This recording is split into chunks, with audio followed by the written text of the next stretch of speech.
starting to happen in the US is more around that diversity of thought, right? And who are we as people? And what are our lived experiences? And I think there's a lot of power in that. And I think increasing diversity and increasing representation can happen by setting people up for success. And so how do we get those stories across? How do we get those unique values across? And understanding that, you know, like we built our business is we have a staffing firm, my wife and I own it. It's focused on, you know, cognitive and neurodiversity. And the basis of that was my wife's African American, like I'm white, my kids are mixed race. We didn't want, you know, we were thinking, what do we want the workforce to look like when our kids enter it? And our idea was, I don't want them to figure out what box they check, because they don't check a box. They're Black, they're white, they're who they are. We raised them the exact same, and they are drastically different people, right? They're going to bring completely value to the workforce, but in different ways, right? And so looking at who are we people, right? And I think there's a lot of power behind those lived experiences and those stories. And to me, my hope is that the landscape continues to embrace diversity, but we have to change the thought around what that means. And I think people's pushback was not necessarily always around negatively around diversity, but around how it was being applied in the US, at least in the US, right? In the corporate landscape of, it was transactional, right? It was check this box when you apply, check this box, and it became a transaction. And I think anytime it becomes a transaction, not a story, that's where we become at risk, right? And so to me, I think you're right. There's a lot of negative around it, but I'm hopeful for positive in the turnaround. I'll be focusing on positive stories mostly. Keeping negatives in I like it, Jermaine. I like that. And I think that kind of balance is actually going to be beneficial, because I am heartened by the fact that, and I'm going to acknowledge the fact that you gentlemen are both white men. And it's very heartening to hear that recognition of, okay, I recognize where I am situated, I recognize where everybody else is situated, and I actually do want to hear the different diverse perspectives of everyone around me. So it's very encouraging, and I think that would be quite beneficial to give both the, like, okay, this is the situation that we're in, but here are the positives or the ways that we can leverage the situation as it stands without needing to be delusional about it. So I quite like that. Right. Yeah. And I think very, very importantly, we got to keep in focus that we're trying to teach these young folks, how do you create value and build impactful networks, right? Yeah. Now, creating value and building impactful networks. I really don't want to tie anything to anything Humpty Dumpty is doing right now, because Humpty Dumpty is definitely going to cry someday. So regardless of the DI initiatives, I really think it's an individual. How do you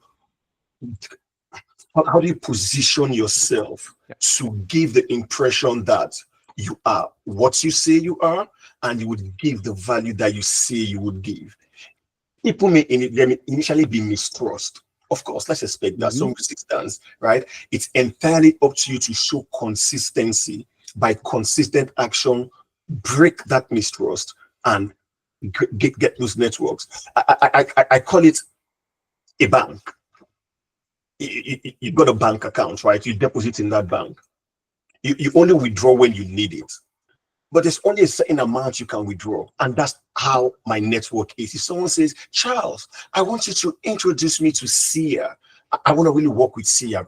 Truthfully, I'm not going to make that introduction. No.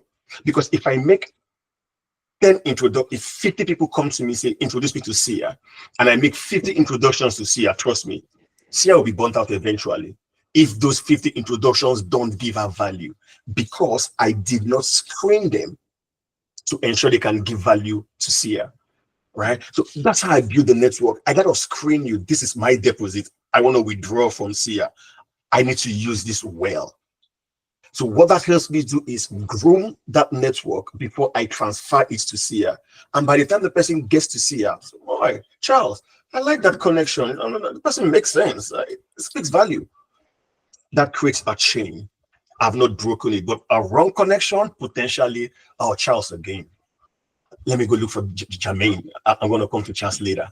right? So that's about it. We got to ensure that we add the value we want to create, add the value we want to see. All right.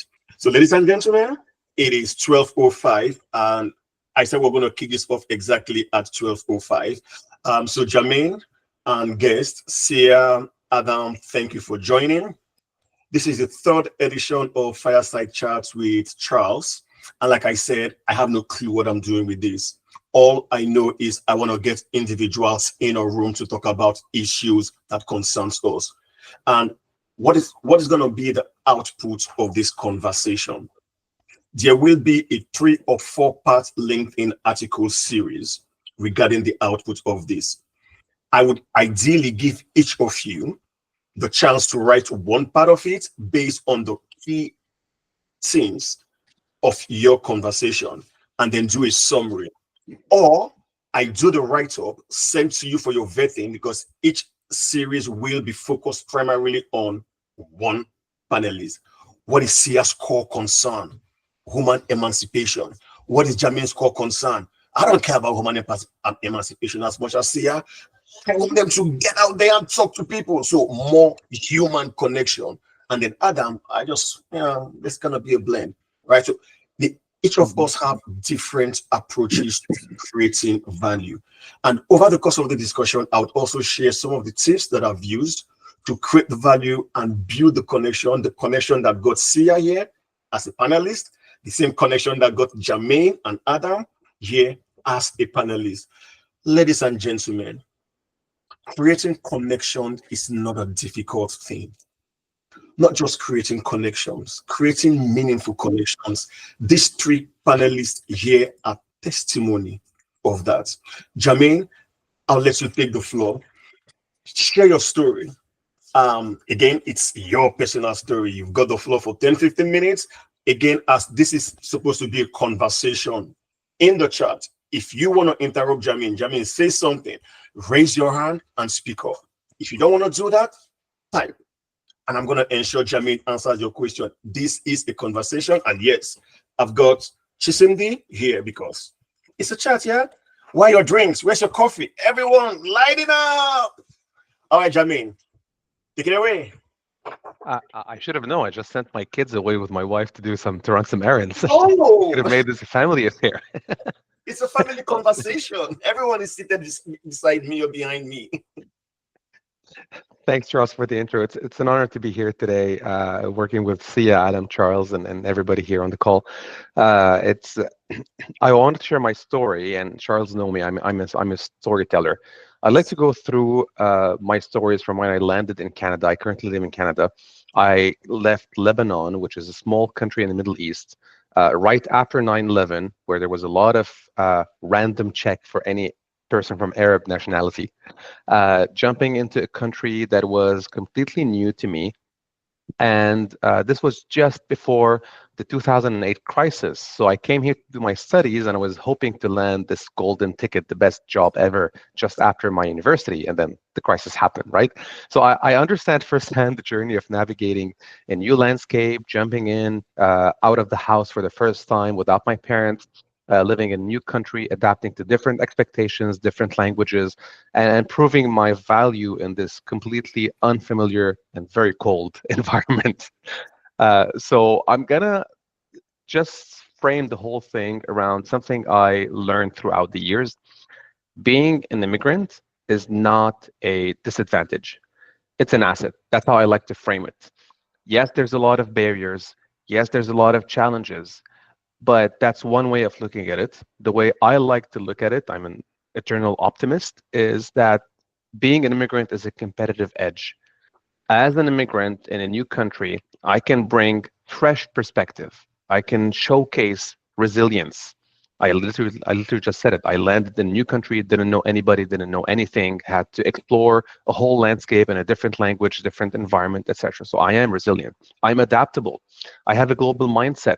So all of these things are a way of looking at the world around us. If I put those in my head and behave with this type of mindset, I can open a lot of different doors. However, many of us, myself included, when I first landed in Canada, questioned how we fit in this local landscape, and how we can actually translate our knowledge, our background, our everything into what we want, what our idea is of professional success.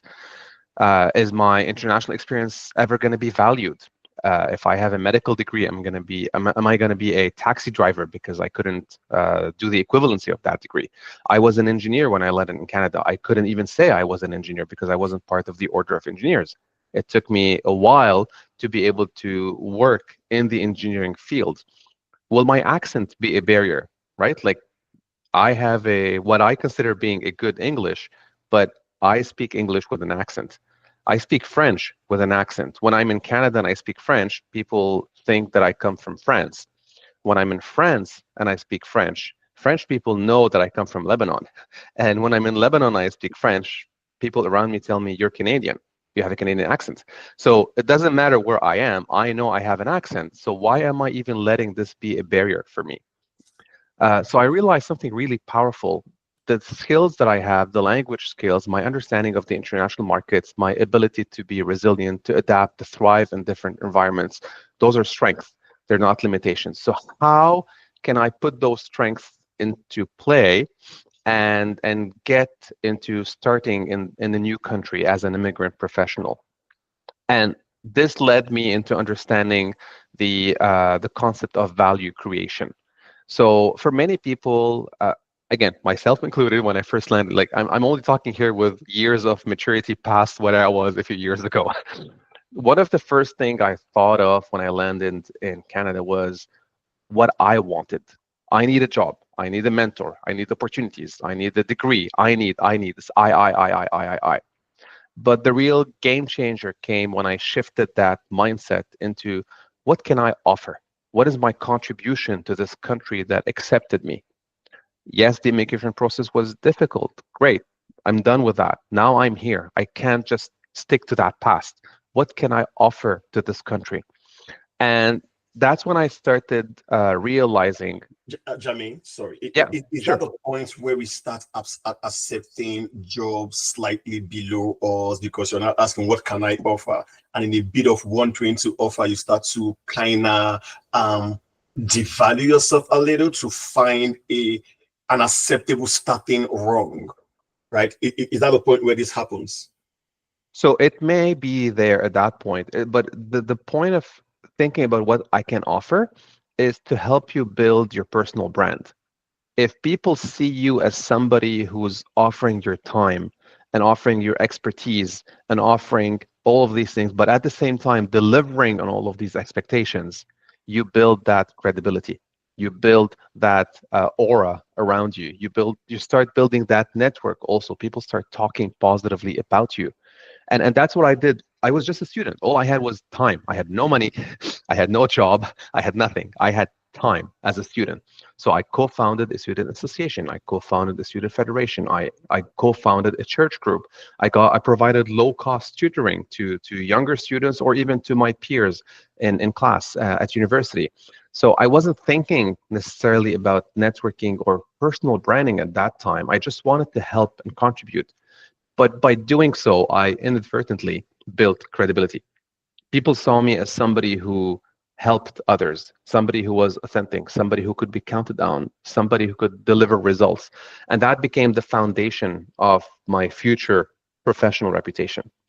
So the way I'm looking at it, again, I'm an eternal optimist. Others may disagree with that, but that's what worked for me, was offer value to the country that I'm in, to the people around me. And this helped me, as I mentioned, develop my personal brand. Personal brand is built on actions, and I showed my actions. So I was able to build that personal brand. It wasn't just talk in the air. It wasn't just me saying what I wanted to be. I actually showed actions. I showed results, and I consistently delivered on these results. So again, back then, LinkedIn didn't exist, right? We couldn't show our personal brand through LinkedIn or through anything else. It was literally through people around us. So again, even in the midst of that 2008 recession, even though Canada wasn't as impacted as maybe other areas in the world, but that value creation and that personal branding allowed me to receive job offers. I didn't have the perfect resume, but I had people who had seen my ethics, my dependability, and my impact.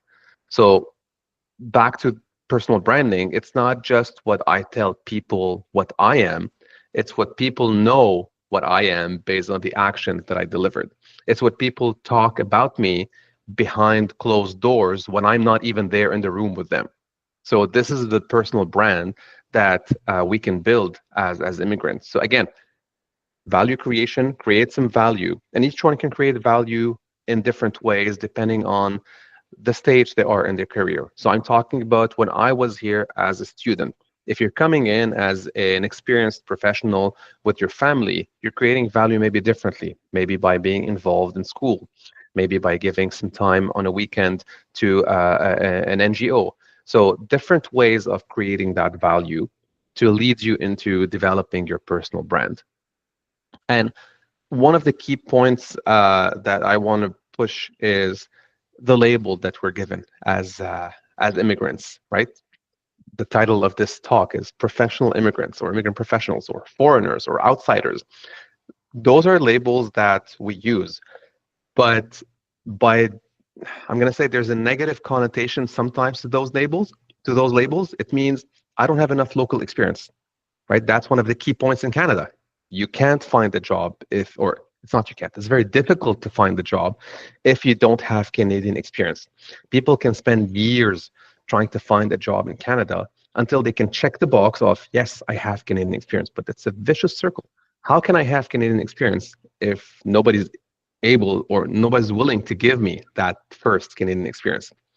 So when we use these labels, I'm immigrant, it also means I don't have that experience. It means my background is different. It means I need maybe to blend in to succeed, but by blending in, I'm erasing my past. So that's one mindset. But again, being an eternal optimist, I like to look at it in a different way.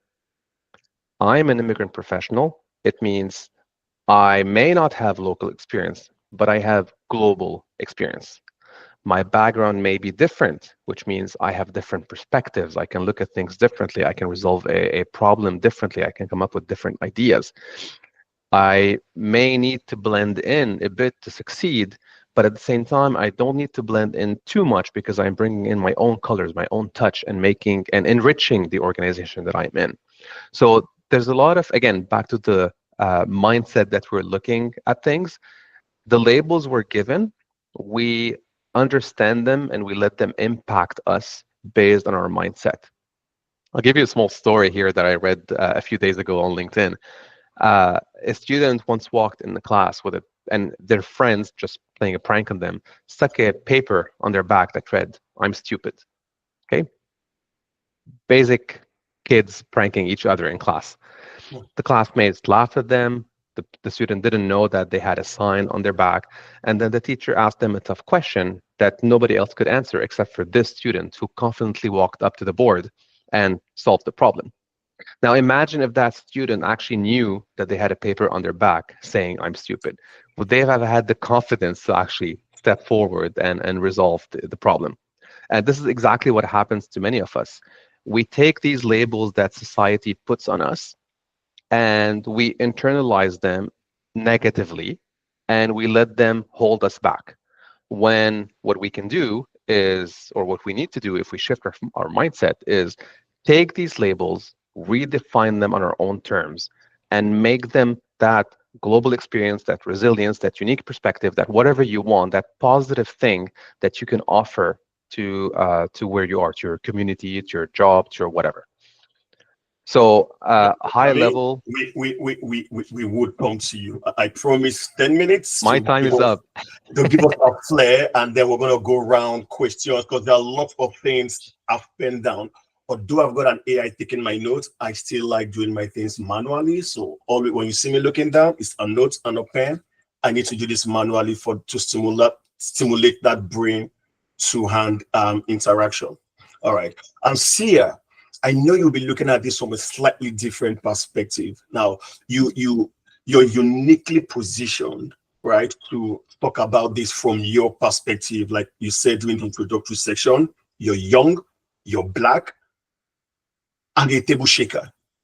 And these three attributes are things that you need to be careful about when building relationships, because you may be seen as being too forceful sometimes. So, Sia, what's your perspective on creating values and building impactful network? Again, situational. Okay, so as Charles introduced me, he said correctly, I'm young, I'm black, and I'm a table shaker, and also I'm a woman, but you know, who's counting? Who's counting? I wanted to come at it from two perspectives, actually. The first perspective is that perspective of being young and being a table shaker, but also from the perspective of my own professional background. So by profession, I am a value creation strategist. So my entire thing is studying value creation dynamics, understanding how people codify, understand, apply, leverage, create value. And Jermaine's story is actually indicative of a lot of stuff within the value creation dynamics, which is to say, understanding the value that you have to offer and understanding the value that the person that you are wanting to deliver it to wants. It is a concept called understanding the value needs, which is something that I put together and codified, which is to say you are understanding your client or the person that you are going to be engaging with, their value needs. So you're not only understanding their pain point, you are not only understanding their customer need, you are understanding now their value need. A perfect example of this would be you are working. It's lunchtime and you need to go and buy some lunch. You are hungry. It's lunch. And you didn't pack yourself a lunch bag. So your pain point would then to say, I am hungry. I'm starved. I need something to eat.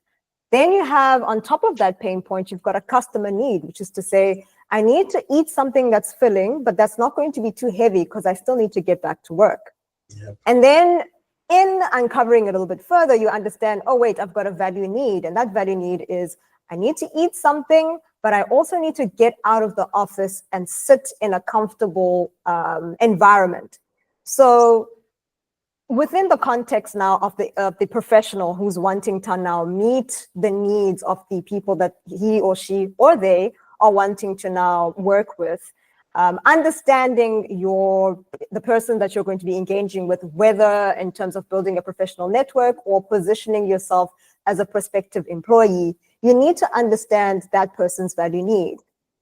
Their pain point would be, I need to employ someone who's got the requisite skills to be able to do this job. Their customer need would be, okay, I need someone who's going to be able to do this job, but excellently. But their value need might be, I need someone who's going to come in and fit where I'm putting them, but then also develop and find gaps where I didn't find any gaps. And Jermaine's story actually is a perfect example of that, because he came in saying, okay, I'm in this environment and, I'm noticing that kids are needing tutoring. I'm noticing that, there is a youth organization that needs to be built out here. But in all of that, the value need there was, we need to build community. We need to build structures that support people within community. And I think for professionals who are immigrants or finding themselves, cross-border doing work internationally, is you need to come to understand the value needs of the people that you are going to be engaging with. Like I mentioned, be it professionally or in terms of building a network or in terms of being a prospective employee. Now, as it pertains to the table shaking, I think it is, I'm circling back on that. You're not going to let that go, eh?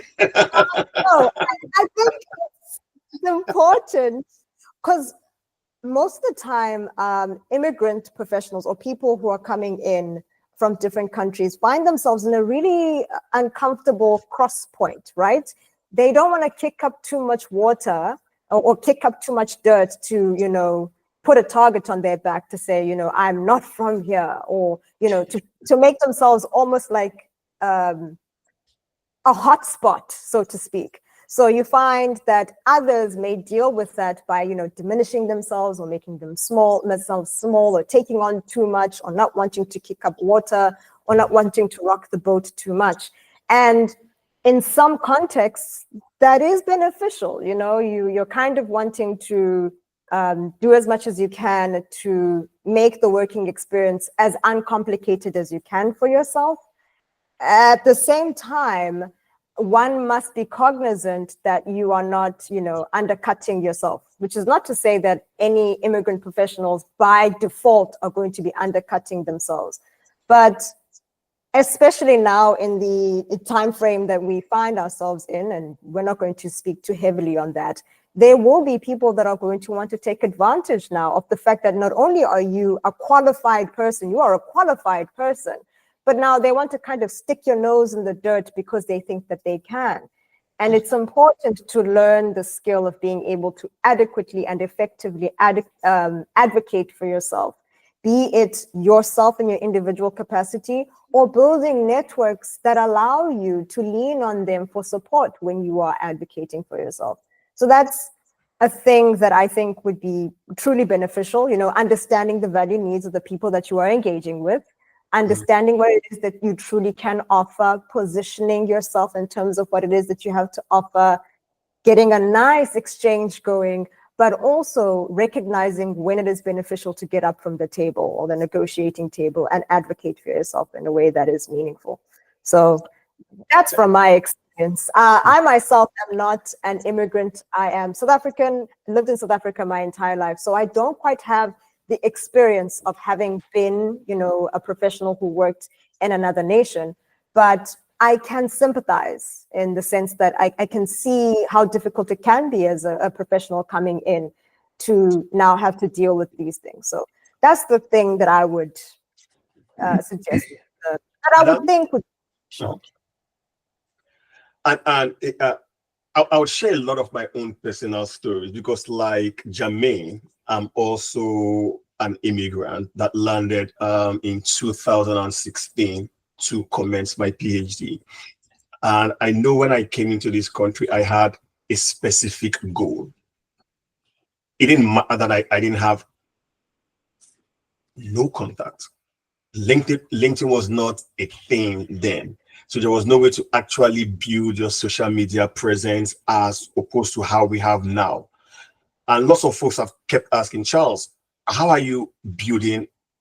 And I'm like, I'm not actually building, I'm scrolling, right?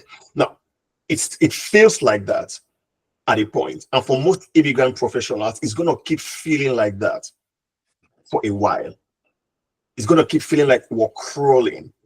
But in retrospect, if we're actually truly honest and do a deep reflection, we'd find we're not actually crawling, we're flying. We just have not seen it yet, but we're actually flying.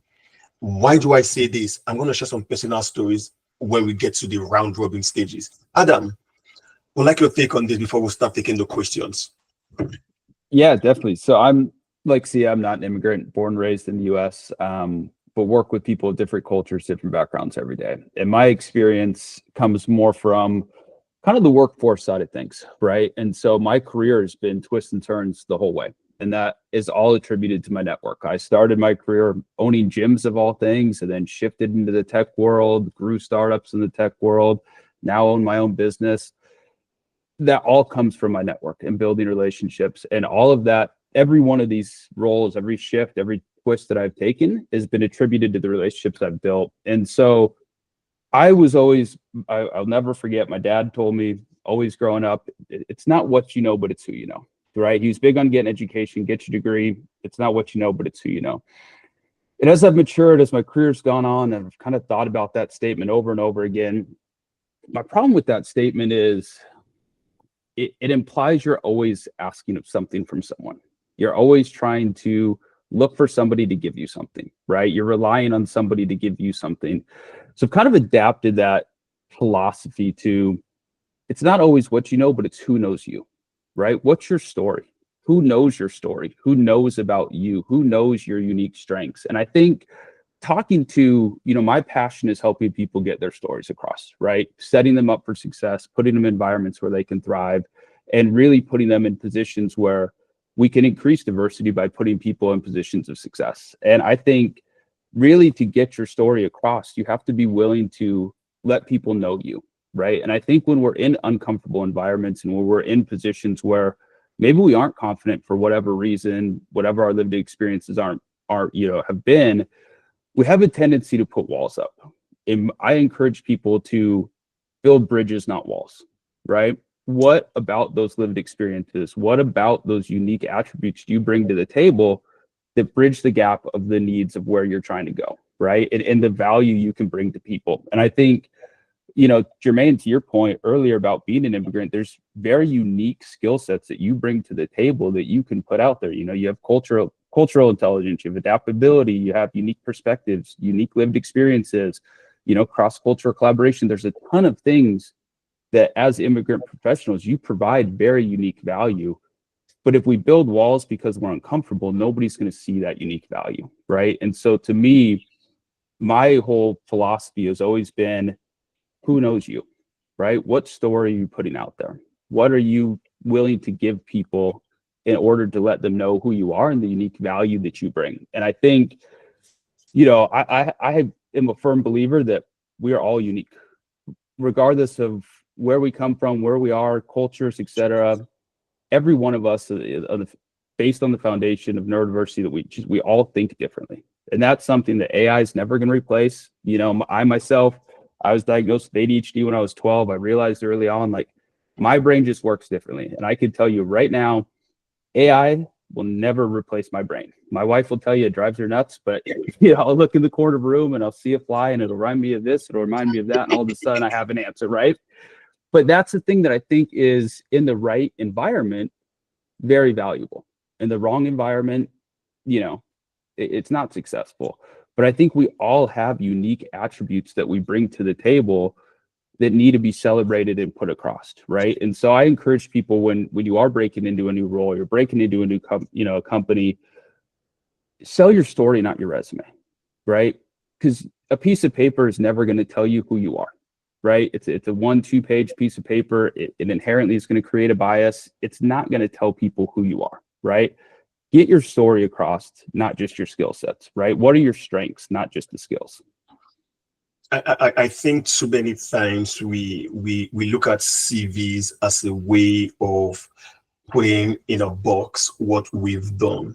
I was talking to a friend a couple of days, was it yesterday or day before yesterday, actually. A highly qualified project manager made the transition from Nigeria to Canada, applying different places and not even getting your CV was not accepted. No, radio silence. And she was like, if they're giving me radio silence, it means either my CV is so bad or they just don't see any value in me, and radio silence. And that sort of reaction most folks get. I do not know if it's limited to immigrant professionals. So I don't want to use the tag immigrant professionals. And the question I asked her was this: what are you doing? How are you applying? And she responded, how else will I apply? I'm going on LinkedIn and Indeed and ZipRecruiter, and I'm applying. And I said, well, good luck to that. It's like looking for a needle in a haystack. Adam said it, that growing up, it was not a function of what you know, but who you know. And the truth is, back home, we call it man, no man.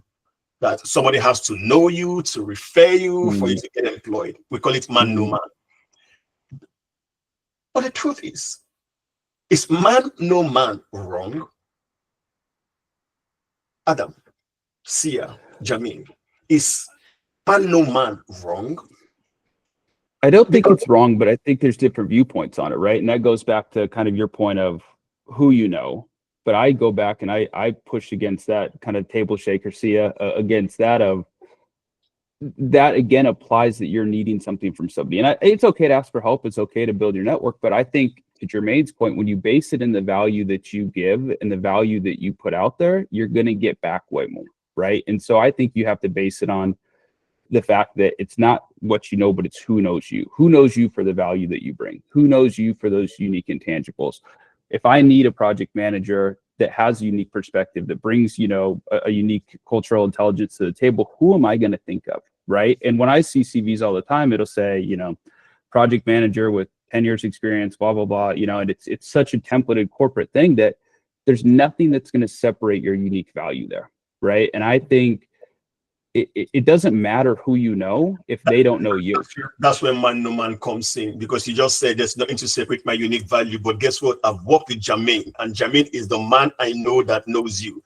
And I speak to Jermaine, go speak to Adam. Then Adam, I actually know Charles. I've worked with him before. Charles is X, Charles is Y, Charles is Z. And then suddenly Adam's eyes lights up. I think his experience with XYZ. Jermaine is now contextualizing what's on your CV, right? So, right. Would that be wrong, Jermaine? I would like to bring that all into an immigrant that just landed into the country type of world. Mm-hmm. You just landed into a new country. You don't know anyone yet. Charles, you just mentioned it, 2016, that was your situation. My situation was 2005, a few years before that. And many of us would do that every year. Landed in a new country for whatever reason, escaping war or trying new opportunities. I know nobody. I need a job. I need to put food on the table. I don't want to drain through my savings. The immigrant challenge is that submitting a resume is sometimes the only option that exists that you can actually tackle immediately, because you don't have a network yet. You don't have anything yet. You don't know anybody that can speak about you behind closed doors. I beg to disagree, Jermaine, because you mentioned the strategy you used, right? Exactly. You were intentional. Even before you came, you knew I want to be visible. So you did not go down the CV route. And that's exactly where I was going to go, because many people have that mind, like it's always about that mindset shift. The first mindset, and I mentor immigrants. I do this very happily that's my fourth side gig. Help people who come into the country establish themselves and start their lives.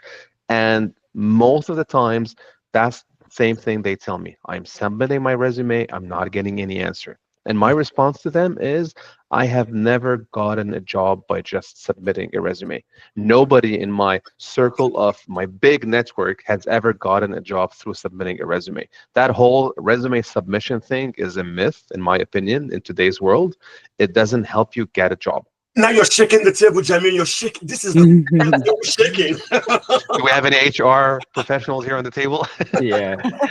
But that's my perspective I'm not destroying the whole world of submission of resumes, but I have never had successful positive outcomes from this. Neither anybody around me. It's always been about knocking the right doors, and having people speak about you behind closed doors, even when you're not here.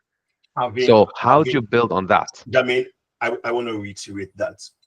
Having people speak about you when you are not there.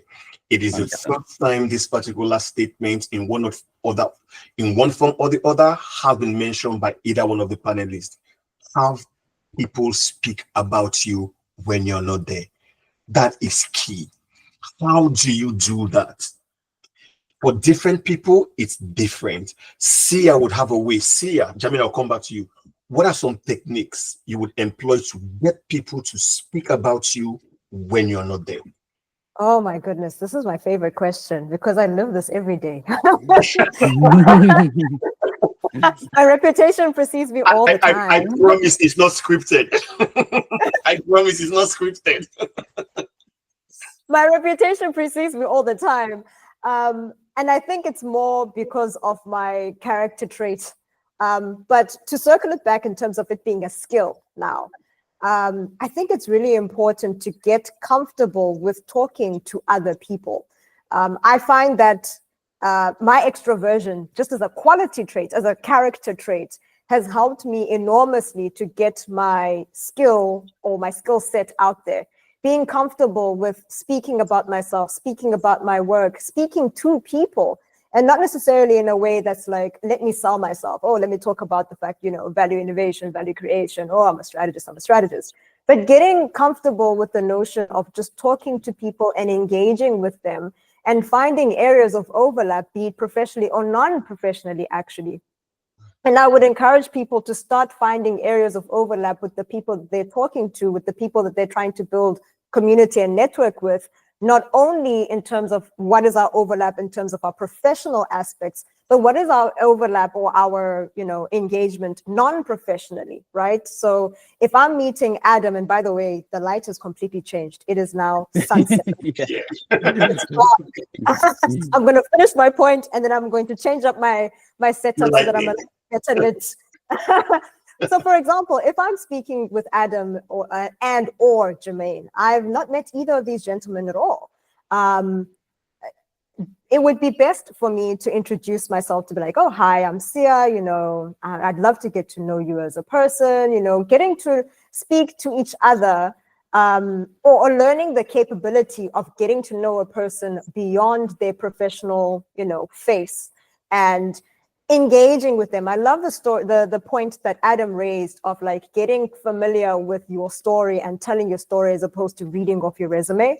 Because when you get to know a person, you get to know their story, right? In telling your story, they get to know your story. And people who then engage with you formulate their own story about you. And the more you engage with them, the more that story develops and develops. That's how that they come to learn, oh, Sia is an excellent speaker, for example, just from speaking with Sia. Sia hasn't told you anything about her speaking work, but you come to learn by engaging with her that, oh, Sia is actually a really good speaker. Or, by getting to engage with Jermaine, you learn, oh my goodness, he's actually really good with kids. I wonder if I can, leverage his skill with having tutored kids in the past to, develop a after-school program. So it would behoove professionals, immigrant professionals, because that's the topic of discussion today, but it would behoove all types of professionals to, if you are in an unfamiliar environment, the urge is to close up and clam up and, hold yourself to yourself. But in actuality, get out, engage as much as you can wherever possible. And I don't know if Jermaine, do you think that's a good idea in terms of like encouraging people to engage with strangers from a safety point of view? Would that actually be a good idea? Mama warned me not to talk to strangers. Right? Well, Because I understand that it's like there's a safety aspect of it because you are in a country that you are new to and you don't have a support structure to help you if you get into trouble. So would that be good advice? I would define the word stranger, right? You have vetted stranger and you have non-vetted strangers. So you can definitely vet some of those strangers, check their background, discover what is their impact in the community. And once you have heard about somebody who really has that good vetting behind them, and it's not a stranger that's going to really negatively impact you, then yes, go and speak. Sometimes it may be a bad experience, but the way I look at it is, what do you have to lose? If you don't do that step, you have nothing. And if you do that step, worst case is you still have nothing. Best case is you gain somebody in your network, you gain the job opportunity, you put yourself out there. There is no bigger loss than that. Obviously, I'm not telling you to go talk to a stranger in a white van in the corner of the park. That's a different story. But that's what I mean by talking to vetted strangers. I would definitely encourage people to put themselves out there all the time. I recently had one of my students, I also teach at the university, so one of my students wanted to switch from, also an immigrant, came to do his MBA, wanted to switch from a engineering field into a cybersecurity field, had zero knowledge in cybersecurity. And I pushed that person to get out of their box. And they messaged somebody in the company and they told them they're really interested. They did a few certificates and then they were able to do the interviews, right? Like, this is not a fresh immigrant coming. They already had a job. It may be a bit of a different story, but still, had they not put themselves out there, even though they are an eternal introvert and never want to put themselves out there, but they did the effort, they put themselves out there, they got the interview. This is a step that they would have never accomplished had they not reached out to that person. And it's just a message on MS Teams, a well-crafted email. Like, it's not that, or LinkedIn. Today with LinkedIn, it's very easy. Charles and I kind of met through LinkedIn, basically. right? Yes, and these things happen, and look I think at you're us now hitting on a talking really together. important note there, Jermaine. I think you're hitting on, I think you skipped over something that is super valuable there. It kind of brushed over it. I think you need to be very intentional about where you are building that network as well, right? And I think, yes, it's important to get yourself out there. Yes, it's important to meet people and practice being more extroverted. I, by nature, am actually introverted, but I'll talk to the cashier at the grocery store for an hour, right? But it's practicing, right? It's practicing continually to get yourself out there. And nobody would know that I'm introverted by nature. But I think I work with sales leaders all the time, sales coaching, and I'll take kind of the fractional world, for example, helping people kind of build their base there. And they'll go to all these fractional conferences with other fractional posts or people and spit ideas off each other. And I'll talk to them. I go, you're networking with all sellers. You're not networking with the single buyer, right? So who in your industry are those buyers? Who is going to benefit from your service? Who is going to benefit from the value that you bring? You have to be intentional about building out in that network. Because if you're building out your network with people who don't receive the value from what you're bringing, it's going to be, there's value in it, but it's going to be far less fruitful than putting your story out there in front of people who will value from your service, who get value from your services. And so I think it is being very intentional on LinkedIn about who are you building those relationships with. And one piece of advice I tell people all the time, if they're trying to get into a certain company, they're really interested with this company, it's very unlikely that you're going to send the CEO a message and say, hey, I'd love to have a networking chat, right? LOL. But if there is they might respond. If you do, great, you hit the gold mine, right? But very unlikely. That being said, it's very likely that let's say you're a project manager and you ping another project manager at that company, in that group, and you say, hey, I'm really interested in this company. I'd love to learn a little bit more about your culture, about what your team does, and about you as a person. I always like to, embrace the cultures that I'm going to be a part of or that I'm trying to be a part of. That project manager very likely will give you the 5 minutes to tell you, hey, yeah, I'm happy to help you out. Happy. And sometimes you got to be okay with asking for help. But yeah, I'll have a conversation with you. No worries, right? What do you think that project manager is going to tell their boss who's hiring the project manager role? Hey, I just talked to Sia. She was this awesome candidate. She's really interested in the role. I think you should talk to her, right? And so it's really being intentional also about where you're building that network, not just throwing it out there and hoping something comes to you. Okay. I just want to add to this one last thing. While you add, I'm going to ask Chinyere to unmute her mic and get ready. Chinyere has such a wealth of experience. She actually says she's never gotten a job through CV application, and I really want to hear her story. So, Jermaine, you also have not answered that question, Jermaine. How do you get about you when you're not there? So we'll get to that shortly. Just wanted to add one thing on what Adam was just mentioning right now. In my experience in Canada, so I can't say it's global because I haven't been in other countries on a professional basis recently, but in my recent experience in Canada, nobody will ever say no to a coffee chat.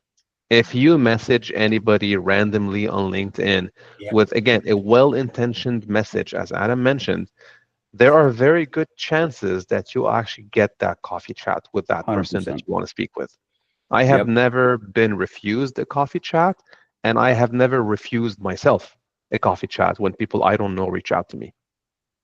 Yep. So that's 100%. The mindset that we're in. You know the challenge with that, Jermaine, sometimes. What I'm Nigerian. When you typically invite someone to a coffee chat, we feel we have to pay. Because if I'm asking you out, I have to pay. Because I don't have the money to pay, so I don't want to embarrass myself. I'm just gonna this is. It can be virtual coffee chat. That's the beauty of virtual, right? Yep, the beauty of virtual. But we're so suspicious. Like when Adam called me, Adam said, Charles, Adam connected. Hey, Charles, I really want to have a chat with you. The first thing that ran to my mind was, I don't know this dude. Why does he want to have a coffee chat with me in the middle of a work day? Right? Yep. But I'm like, okay, he's brave. I'm going to put something in his calendar. And I did. And I did not regret that 45 minutes spent. I wanted to go longer.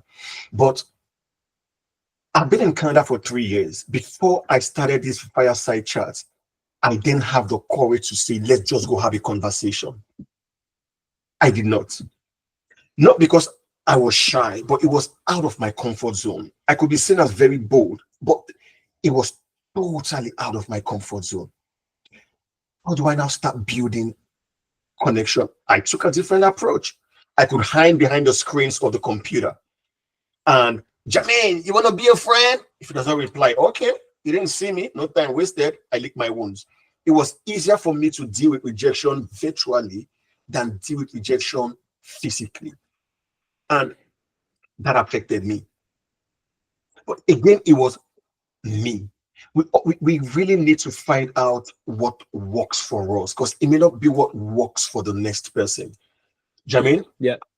I think real quick, because I'm reading a comment here, Charles, that I want to touch on from Ngozi here, that she's been refused to, or they've been refused a coffee chat because the person didn't have the bandwidth, right? And I think you have to understand, absolutely, that's going to happen, and you are going to be told no. I can give you my data of outreaches to similar one to Charles, where we shared a similar experience. I said I'd love to figure out how we can help each other, right? Like that's usually my message is how can we benefit from each other? How can we provide value to each other? I have about if I send a connection request, it's 57.2% on one campaign that I'm running right now of people who even accept the connection request. Of that, it's 29.3% who will accept the meeting, right? Now, those are actually very high odds when you're looking at network chat, but that still means 70% of people are either saying no or ignoring my messaging. That's gonna happen. People are sold all the time on LinkedIn. Sometimes people are suspicious. Sometimes people are like, I don't know who this person is. I don't want to talk to them. You're going to be told no. And I think you have to accept the fact that you're going to be told no. I'd say 90% of the time people if they don't have the bandwidth, they're very polite and nice about it. Sometimes people are just, no, not interested. Don't want to talk to you. Okay, I understand that. But you can't let every one of those no's or those unanswered connection requests or those unanswered responses or messages get you down, right? And it is a persistence. Usually it takes me 2 or 3 messages to get somebody to accept a coffee chat, not just one, right? People are busy, and I think we have to run this by the lens of empathy. We have to have empathy for the other person on the other side. We don't know what they're going through. Maybe they're slammed, maybe they're going through something personal, maybe they have a million other things they're trying to juggle. That's not our fault that they don't want to necessarily take a coffee chat with you. Maybe it is because you're messaging, but also we're all humans. We all have lives. We all have things we have to do. Don't take offense to every one of those no's, but you have to keep pushing. You have to keep building. You have to keep putting yourself out there, because you are going to be told no. And that's just the simple truth of building out a network. It's not always pretty. It's not always fun, but focus on the 30% of people that are accepting your call and building out your network. That's led to 400 calls for me, 400 networking meetings since December, right? So you have to focus on the positives, not the negatives, right? And I think that keep pushing on it. I have a sort of 1, 2, 3, 4, 5, 6 step framework I use for this, and it's always worked. It could be the long road, but it goes back to what Adam says. What do I want to be remembered for? How do I get people to speak about me when I'm not in the room? I start with framing the talk. Jermaine knew what he wanted when he landed. Even though he wasn't getting what he wanted initially, how do I become visible? He started framing the narrative around the personality he wanted to build, a mentor, a coach. So he framed the talk.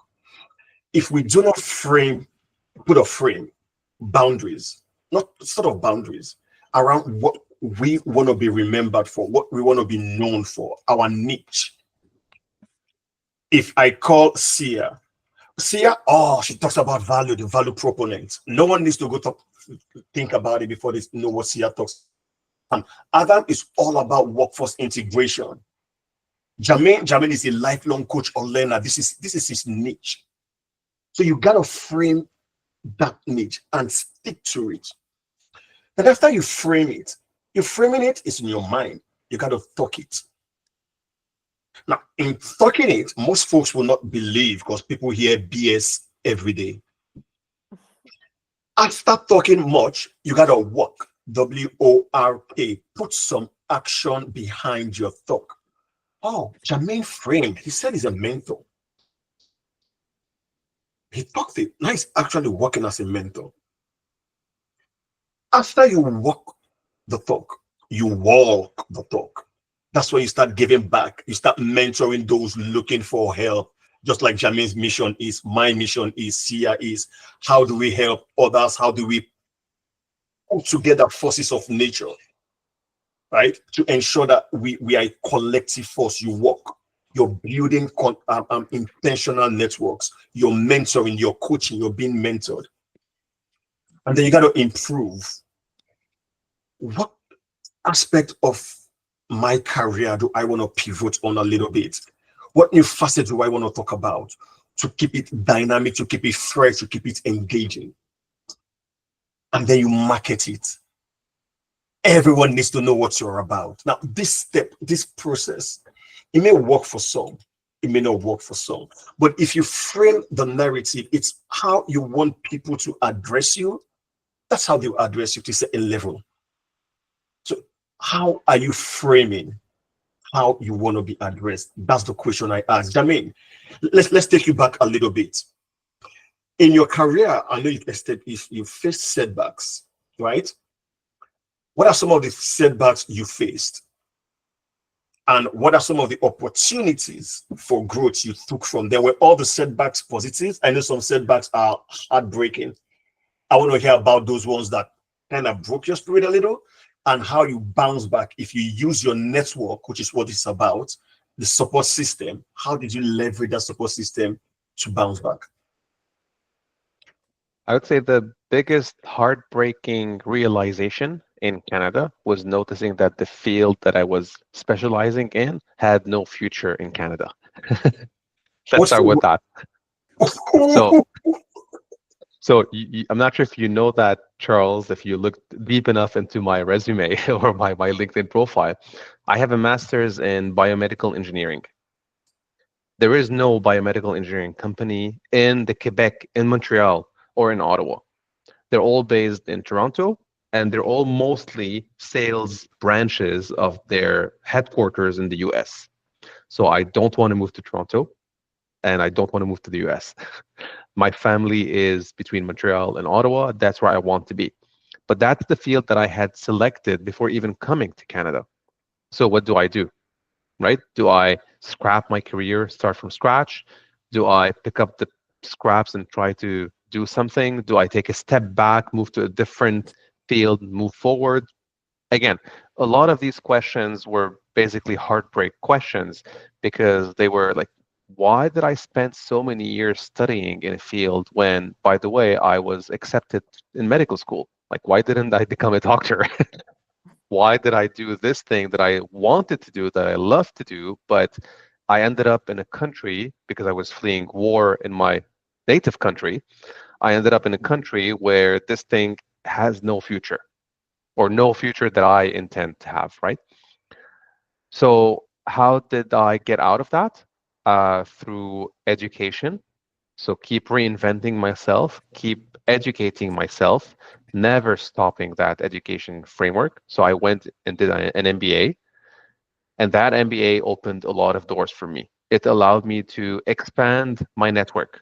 I got to know many like-minded individuals. It allowed me to start teaching at that same school, because the profs and the administration there saw me and they wanted me to teach there. It allowed me to expand not just my school, the network of people that I studied with, but by becoming a teacher there, now my network is automatically expanding every year, because I have a new cohort every single year. So all of this because I said, you know what? I'm at a point where I'm willing to invest in myself. That investment was, for me, an MBA. For you, it may be something else. For my wife, it was a certificate. She did a certificate in change management that opened up great doors for her. She was able to do career transition.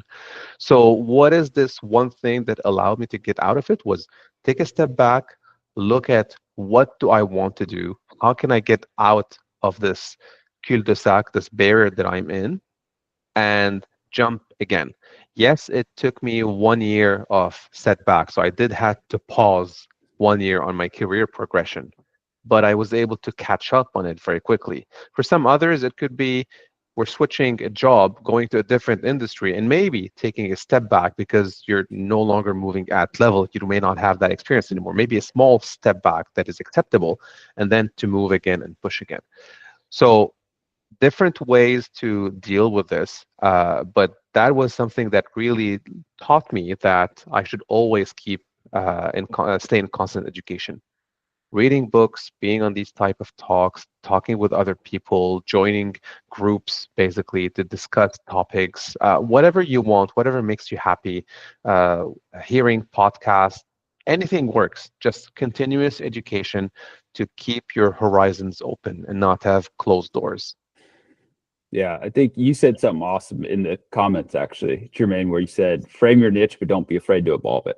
Right. And I think we have to understand that, for me, I'm a firm believer there's value in every conversation, right? You can take something from every person you interact with. I genuinely believe that. And, the reason I take so many networking calls, have so many networking calls, talk to so many people is I love stories and I love listening to people. And I love people in general, but I'm always hearing for what's happening, what's pain points, what are people experiencing? And by putting yourself out there and having these conversations, you may realize what you feel your value is or your value prop is, maybe is needed in a different area. Maybe it's needed in a different market. Maybe you find you're passionate about something. And I think as we evolve as humans too, and as people, as you get older, sometimes your passion changes. I know for me, when I had my children, like, that shaped the company I built, was based off of my kids and my family, and Your whole how life that's changes, not yeah, just your everything passion. is, yeah, like that too, right? I haven't slept in a while, but yeah, that too.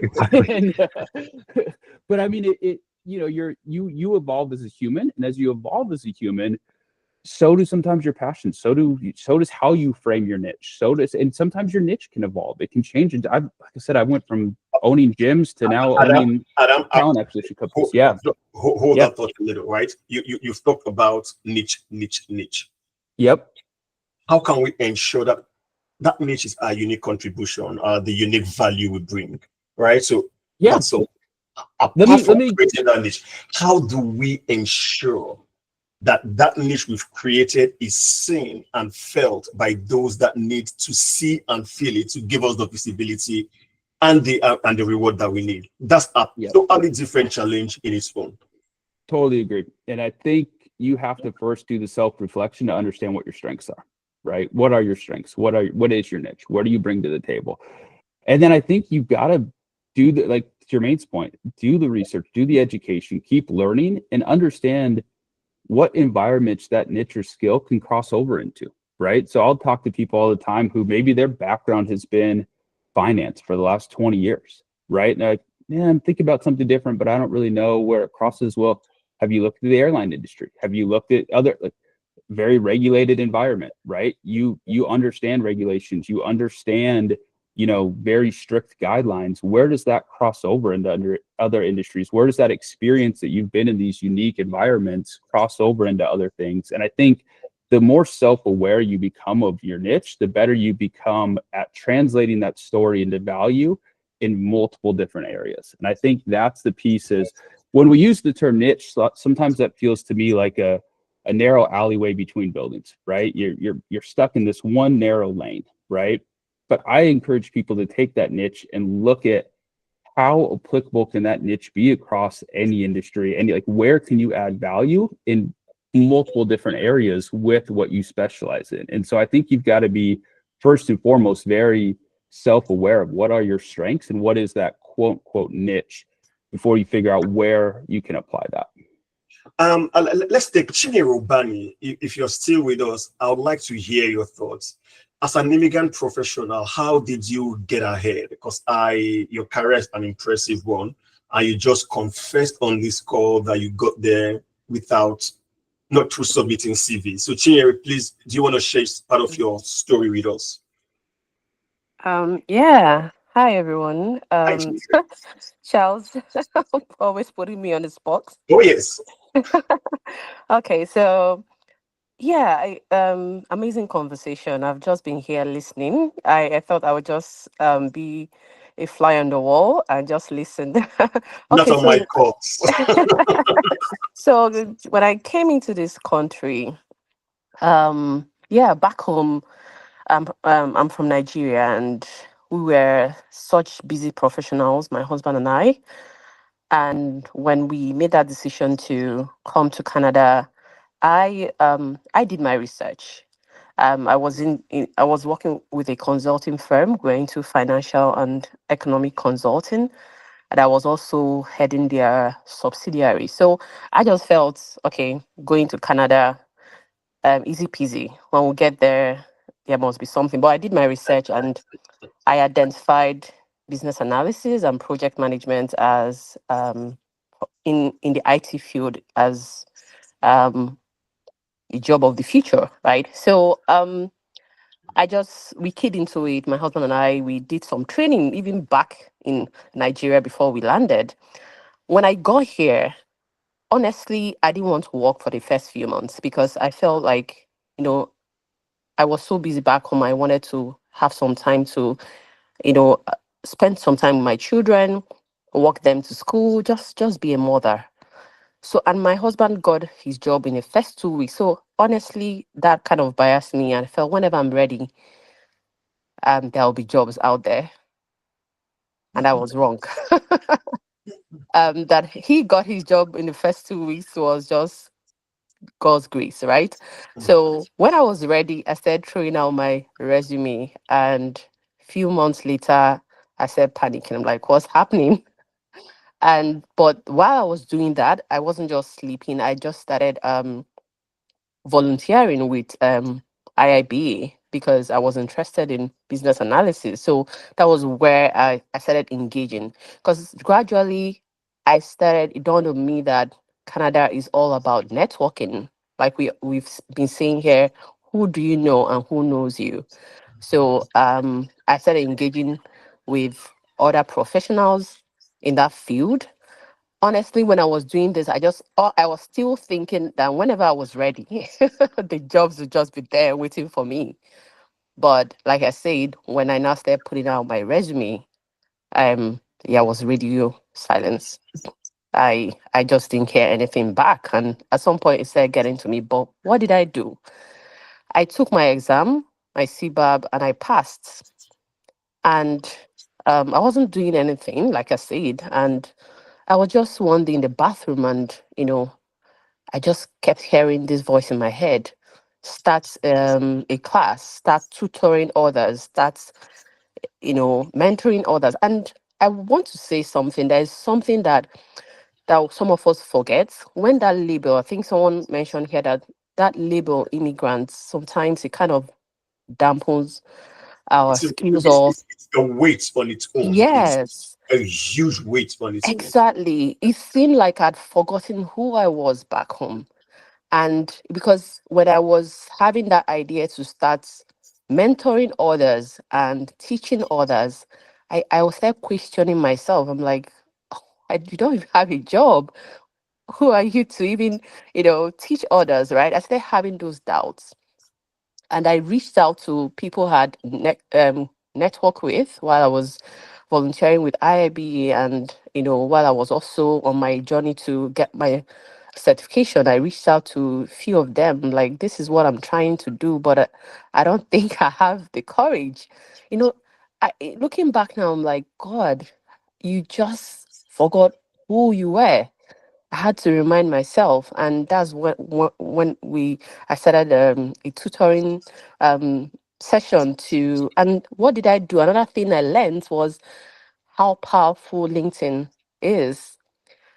I didn't know that yes, I had I've always had a LinkedIn account, but I wasn't really using it. I just when I did my MBA, we were just told, it's very important to have a LinkedIn account. So I just set it up just to fulfill all righteousness. But it was when I got here and I realized how powerful it was. So LinkedIn was the platform where I put out the information. Hey, I've passed my CBAB, and um I want to mentor and tutor people. If you're interested, reach out to me. I even held a live session on Zoom.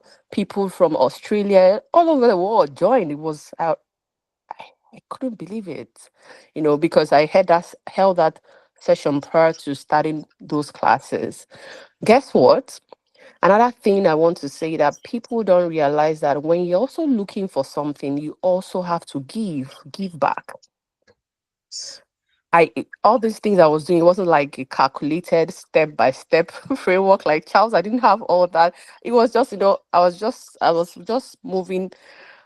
The ideas were coming to me, and I just said, okay, I'm not doing anything. So I would, I think those sessions we are holding 3 times a week will be like 3 hours, and it was in the evening. Sometimes we'll be there till 11 p.m. And so coincidentally, the person who eventually became my manager was my student, and that's how I got my first gig. In fact, Wow. even Chris going back, yes. So that's why. So it wasn't the plan, right? So we had us those sessions. Um, this particular lady passed her exam, and where she worked, she was promoted um, to lead the Center of Excellence. They have CBAP, so she was leading a team of BAs. And one day she put out something. Someone posted. That post they usually put on LinkedIn where someone is saying, "I'm looking for a job. I haven't gotten a job in months." So she put a comment there saying, "Do this, do that." So I reached out to her. I said, "That's what."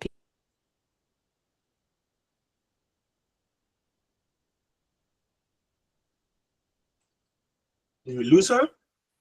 I think she muted herself accidentally. She did. What? Let's see if I can get it. Let's see. She She got disconnected. Wait, got disconnected. she just rejoined. She's back. Oh, Yes, she's back. okay, she's back. Okay. But before So they I'll see, summarize. there are 2 questions in the chat for the panelists. I think we'll take that one after the other after Chinny summarizes. And I would Okay. also like to get the thoughts of Ngozi, because I know her story and I know how she has built her network almost the same way that Chinny is, from the scratch and leveraging networks, LinkedIn, and actually doing it face to face. I'd like to hear her story. So, Chinny, if you could quickly, and then we'll take the quick. Yes. comments Yes. from the So panelists. what I was saying before I got cut off, I reached out to her and I was like, the journey of an immigrant is different. And because of course she's white Canadian, and she called me immediately and said, "What do you mean?" I said, "I've been looking for a job for almost a year, and everything you outlined here, I've done it, and I still haven't." And she was shocked because throughout the time we're having those sessions, she never really knew me personally, that and didn't know my story. So and she took it upon herself that she wouldn't rest till I get a job. And my first job was a consulting role. Honestly, I panicked when I got that role because she introduced me to someone that introduced me to someone. And the person was an HR consultant in that company, and they were looking for someone that will review um, um, their business process and just help them to align it and overhaul the whole thing and make some recommendations. And I got the gig, and that was the first one. And then eventually this lady's company was recruiting, and she reached out to me and like, this is it. And I got that one too. And the other one I got was, I was just sitting on my own. At some point I was right now my LinkedIn is not even up to date, because at some point people were I had recruiters reaching out to me, and for me I feel like recruiters are time wasters most times. My goodness, so she's gone from radio silence to ringing the bell on the recruiters. So right now my LinkedIn is not even up to date, because I don't even, I'm not open to new opportunity. Not like I'm not, it depends, right? But the people that I know me know love me. it. I Not that love it. anything, but the last gig I got, a recruiter actually, but it's not a recruiter. We know that different kind of recruiters. So this recruiter was a recruiter for that company. Actually, he reached out to me, and that's how we started talking. I got the role. So that's why I said I've never really been successful submitting resumes. So just to summarize, I just believe that to get value, you need to also be ready to give back. and create value. It's very, very important. And leverage the power of LinkedIn. Thank you, Charles. That is such a powerful story. I see Sia nodding her head and giving lots of loves and smiles. Sia, do you want to add one or two things to what Chinyere has said? I think Chinyere has given us a very succinct story. I don't think there's much else that I can add on top of that. She touched on a lot of the stuff that we had discussed between Jermaine, Adam, Charles, and myself.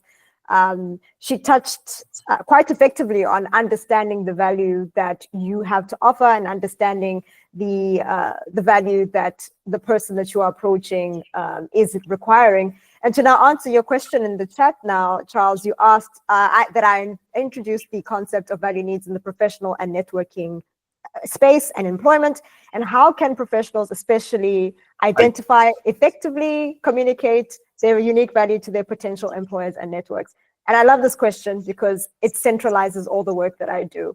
So to give context, I do this work within the enterprise space, so within businesses, nonprofit organizations, and creative ventures.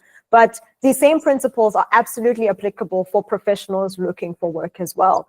So I developed something actually called the Value Needs Canvas. I was going to ask if you have a template that you can, a carousel, something we can plug and play, you know. I actually do. And it's funny you should mention that, because I was going to, we're going to be releasing a toolkit, as a matter of fact, in early April. That is geared mostly towards enterprises, but can absolutely be used by professionals within their professional sphere as well. Because it's really important, first of all, to be able to articulate your value proposition, which is your statement of the value that it is that you are wanting to deliver.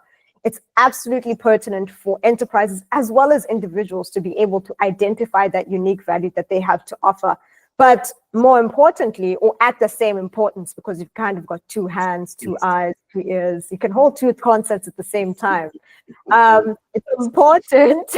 It's important to have a clear and well-articulated value proposition, but also to understand the value needs. So the way in which you go about doing that is effectively understanding or answering 5 questions. The first is you need to understand the person that you are approaching. Who or what are they looking for, right? So on a surface level, do they have a specific organizational culture? Do they have any specific objectives that are connected to what it is that they are trying to get, or what it is that you are trying to engage them on, right?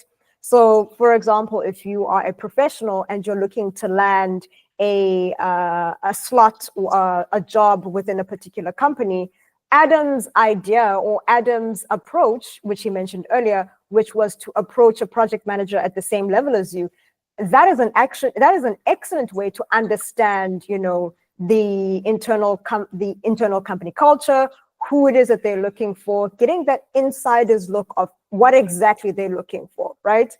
The next thing that you need to get familiarized with is what is valuable to the person that you are approaching, right? Be it a person that you're wanting to build networks with, or, you know, the company that you're wanting to work with. Check and see what they're actually saying. Like, take a listen to what it is that they're talking about. Even as you're having, you know, your more casual conversations over coffee, take a listen to what it is that they talk about, particularly in the professional sphere and the professional work that they talk about, right?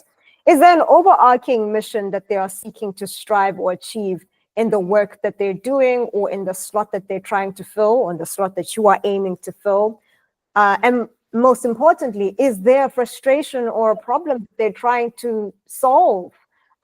Especially if they're looking for someone to now fill a slot. Is there a particular frustration outside of the fact that they're trying to put someone in a specific job position, right?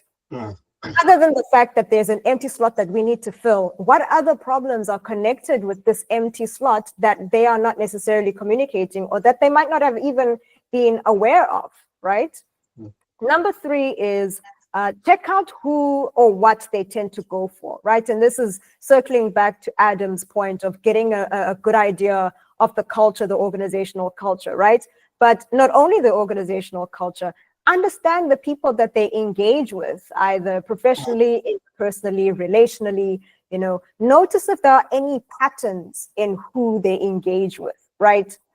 Do they tend to engage with a specific type of individual? Do they look out for people with very specific skill sets, right? And how do those skill sets overlap with what you've got? Another thing that's pretty important is that it's very tempting to go one for one in terms of what they're looking for. So if they're looking for a project manager with finance experience, it's very easy to say, okay, I'm a project manager with finance experience, I'll fit in this. Or say, I'm not a project manager and I don't have finance experience, but don't allow that to cut you out of that slot, right? Circling back to the previous question, which is what is valuable to them, right? Clock and see what is actually important to them. Yeah. So that I just want to cut you short because what you said just resonated with my personal story. When I was applying to my current employers, it was in a sector I had zero experience in. When I saw the job vacancy, it was specific. You need to have at least 10 years of nuclear experience. And I'm like, okay, apart from this one criteria I don't meet, what other criteria don't I meet? I looked at maybe 15 criteria. I didn't meet 3 fully. I took the 10 that I met, used it to write a compelling letter to the person who posted the job. It wasn't the recruiter. It was a senior manager in the organization. Posted a strong letter. These are all my strengths. Highlight. It was like I was selling myself. And then I also mentioned the weaknesses. I accept I do not have X, Y, Z, but I will be bringing fresh perspective because I am unbiased. I'll be looking at your problems from a totally different lens as opposed to the folks that you're wanting to get. You're already looking for confirmation bias. I will be taking care of confirmation bias even without you knowing it. So, right, exactly. That letter, the guy came back and said, Charles, I am not the one employing for this, but I am going to forward this to the person who did. And that was the last I heard. I didn't do nothing else. 2 weeks later, somebody threw it into my inbox. Charles, I hear you're interested in this position. Could you please apply?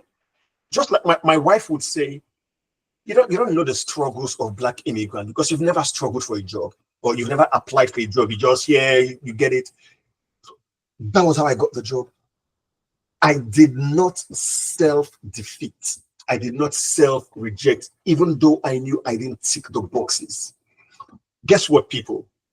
I've never seen anyone in planet Earth that ticks all the boxes in any job application. No one does. Yeah. Even the person that wrote the post does not. Well, I think Charles, it's such a good point, and I think it's why it's so important to focus on strength-based hiring versus just skill-based hiring. Because see, like you made a great point. Yeah, you're project manager with finance experience. Guess what? You got to run off the assumption that there is 50 other project managers with finance experience applying for that job. What are the strengths that you have that the other 50 don't? Right. And I think that's what you're hitting on. That is such a powerful way to think about how you have to look at this. Is you could check the boxes, but of those boxes, what are the strengths you're bringing to the table that make you uniquely valuable? Exactly. And so to finish off now with the final 2 points with identifying the value needs, right? So we found out, you go about trying to find out who or what they're looking for. You're going to find out what is valuable to them. You've tried to find out who or what they tend to go for, right? The next point is what have they shown an interest in, right? Outside of what they're looking for, what is appealing or, appealing and interesting to them, right? Is there a specific thing outside of the thing that they're looking for that is interesting to them? So for example, the job is hiring for project management with finance, but maybe the hiring person or the organization itself has proven to have now a leaning towards social impact, for example. And you have got experience, for example, in nonprofit organizations where you are making some type of impact, right? So that's also a point where you can now leverage in, where it's not necessarily what they were looking for, but it's something that's interesting to them that you can then leverage to, get a full extent and understanding of their value needs. And finally, and I think all of these things are equally important, but what is their headspace, right? How important is it for them to get this particular post filled, right? Are they in a hurry? Is it a long-term project? Because then them filling that role will then tell, like the urgency behind them looking for someone to fill that role will then tell you first and foremost, okay, cool, is this a place that I want to be in, you know? When they are urgently looking for a position, how are they conducting themselves when they're looking for an urgent position? And on the basis of that, you make a decision of, do I actually want to be here? or better yet, you can say, okay, on the basis of the fact that you are looking for someone to fill this position quickly, I am exactly what you need because I understand the urgency behind, you know, you're needing this position to be filled. And on the basis of the understanding of those 5 things, you can then develop a value proposition that answers all 5 of these questions to say, you know, the specific value that I have is the skill set that I have. But in addition to this, I meet all of your needs as it pertains to these 5 sectors. So, see, I want to respond to Mamdu's comment. Mamdu said, Charles, your compelling letter reached the right person. Unfortunately, many HR and TA are just filling a checklist. Yes, they are. And when you say my compelling letter reached the right person, listen, when you're consistent in an approach, eventually you would get results. I didn't say that was the first letter I wrote. You don't know how many I wrote before then, but trust and believe it was not the first one. It was not the second one. It was not the third one. Also trust and believe that unlike Adam, that has a 40% acceptance or reply rate, I didn't have up to a 1% reply rate. I didn't. That was why. So what did I have to do? I didn't have the money, but I paid for LinkedIn Premium that gives me 12 emails to people every month. Yep. It was that LinkedIn Premium that allowed me to reach somebody that I didn't know. So no, I've never reached out to a recruiter. I believe they can't do nothing for me. I would always reach out to the hiring manager, a senior, and hope that my story is compelling enough for them to put in the word. So Adam Mamdu, it was not a walk in the park. No one would say it was. It was difficult, but because I was consistent, I had, as Chire would tell you, Chire said herself, that radio silence. That was what Chire said. I'll take Ngozi's story in a bit because I witnessed her story firsthand, and hers is a story of resilience that I think should be written into a book. So yeah, I think it would be, and tell me if I don't want to completely switch topics here, but see, I know we kind of touched on this beforehand as well, and I think part of this conversation was kind of looping in the changing DEI landscape, especially I know for us in the US and the changing kind of diversity landscape to this.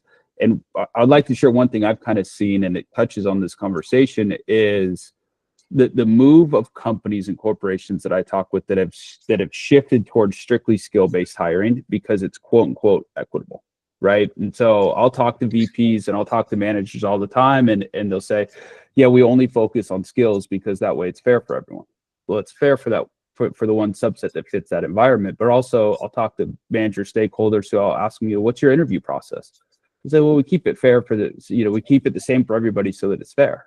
Well, if it's fair for the one subset that aligns with that interview process, right? Like if you're taking an engineer and you're putting them, let's say it's an IC role and they're going to be by themselves coding all day in a not a collaborative environment, but your interview process is a panel interview with 10 people in a live whiteboarding session, you're always going to pull out somebody who is outgoing, social, who can deal with those conversations, and then you're going to put them in an environment that is by themselves all day, solo. And so I think our shift has been shifting towards, we're going to focus on skills, right? We're just going to focus on this to make it quote unquote equitable. But in reality, and I saw some of the comments in here of kind of checking boxes, right? And that's where DEI for us in the US had been. And we kind of looked at it as, we coined the term diversity unboxed, right? Because we wanted to get past the check boxes and get back to, who are you as a person, right? And I can give you 500 developers who are going to have the skill of coding in C#, But guess what? One of those 500 is going to provide substantial value to your team, and 400 maybe not, because they don't fit the environment. They don't fit how the team works. They don't bring the unique thought process around that skill. And I think we really got to shift the conversation back to a holistic viewpoint, because I think that there's danger in shifting the conversation of diversity to strictly skills, because that never tells the whole story of success. 100%. Adam, it's very interesting that you should mention that, and thank you so much for mentioning it. I think organizations, companies need to be honest. They need to be honest. If you're looking for skills-based and you want to take a person and you want to stick him by himself in the office, it seems like I don't even know what they want yet, Sia. Exactly. Your interview process is too much, Dad. Why are you lying? Why are you being deceptive? People are throwing. 100%. This is a conversation anyway. 100%. So I didn't mean to throw us in a tangent, but it reminded me, all of our conversation reminded me of this bigger picture. And I think you're spot on there, Sia, that there's danger in that, right? Absolutely. Because then the thing about it is that it's actually, I would say that this is probably, this is the outcome of not telling the whole truth, or being kind of scared to tell the whole truth. The fact of the matter is there is diversity on a whole bunch of levels, a whole bunch of levels. And corporations, companies, leadership in general are so scared to take that and be like, guys, there's diversity in all shapes and flavors, race, level of disability, immigrant status, so many cognitive approach, things. Diversity of thought, right?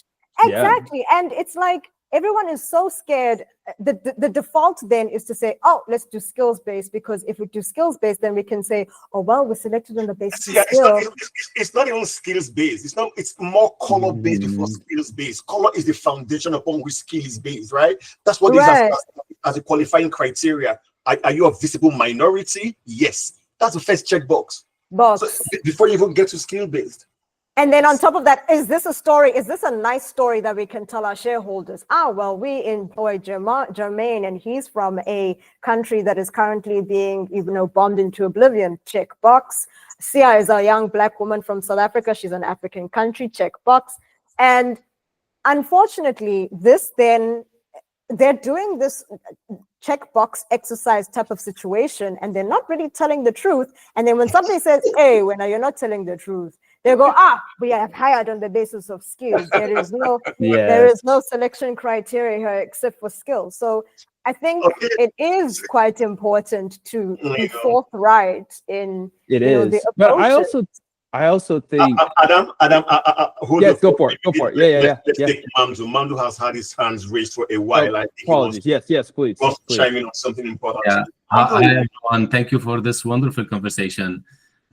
In fact, when I talked about checking boxes, I was talking about the list of skills that had been requested from the job provider, Charles. And when you said that 3 of them you didn't tick, but you write the letter, a compelling letter, and send it to the person.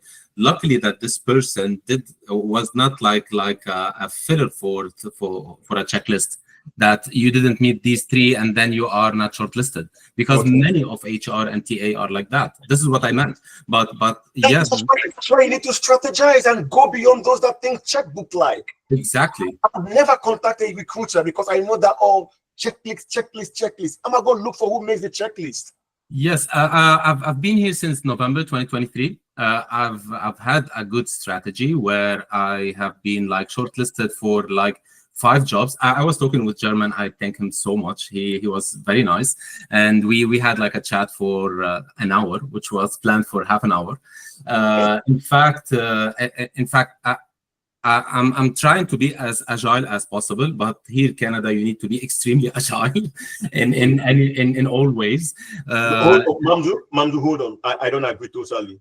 You have to be agile and prescriptive also, because you need that strong foundation before you start being, and to give you the impetus, the courage to become agile. Otherwise, you're nimble. You've got no you're all fluff and chaff. Yeah. So I'm trying to strategize as much as possible in order to approach for the companies. I used or I picked up my niches. where I want to continue my career here in Canada. It's clearer for me now after 1 year, but still the penetration is challenging. So I'm really benefiting from you guys, from your experience, from your perspective as well. Sia perspective for value, German resilience, Adam also the cognitive approach, Charles the very positive energy. I know you through the PMI event. So yeah, that's it. Thank you for. And Mamdu, just to add, you said you found your niche and it's penetrating. It is. Sometimes you would keep questioning yourself. Is it the what in heaven am I doing? What am I? What? That confusion? Yeah. Guess what? I still feel it till now, in all honesty. So I see Gail asking the question. Hello, everyone. I would like some clarification about the niche, if possible. I would like to address it. Gail, you want to turn on the mic and yes. Yes.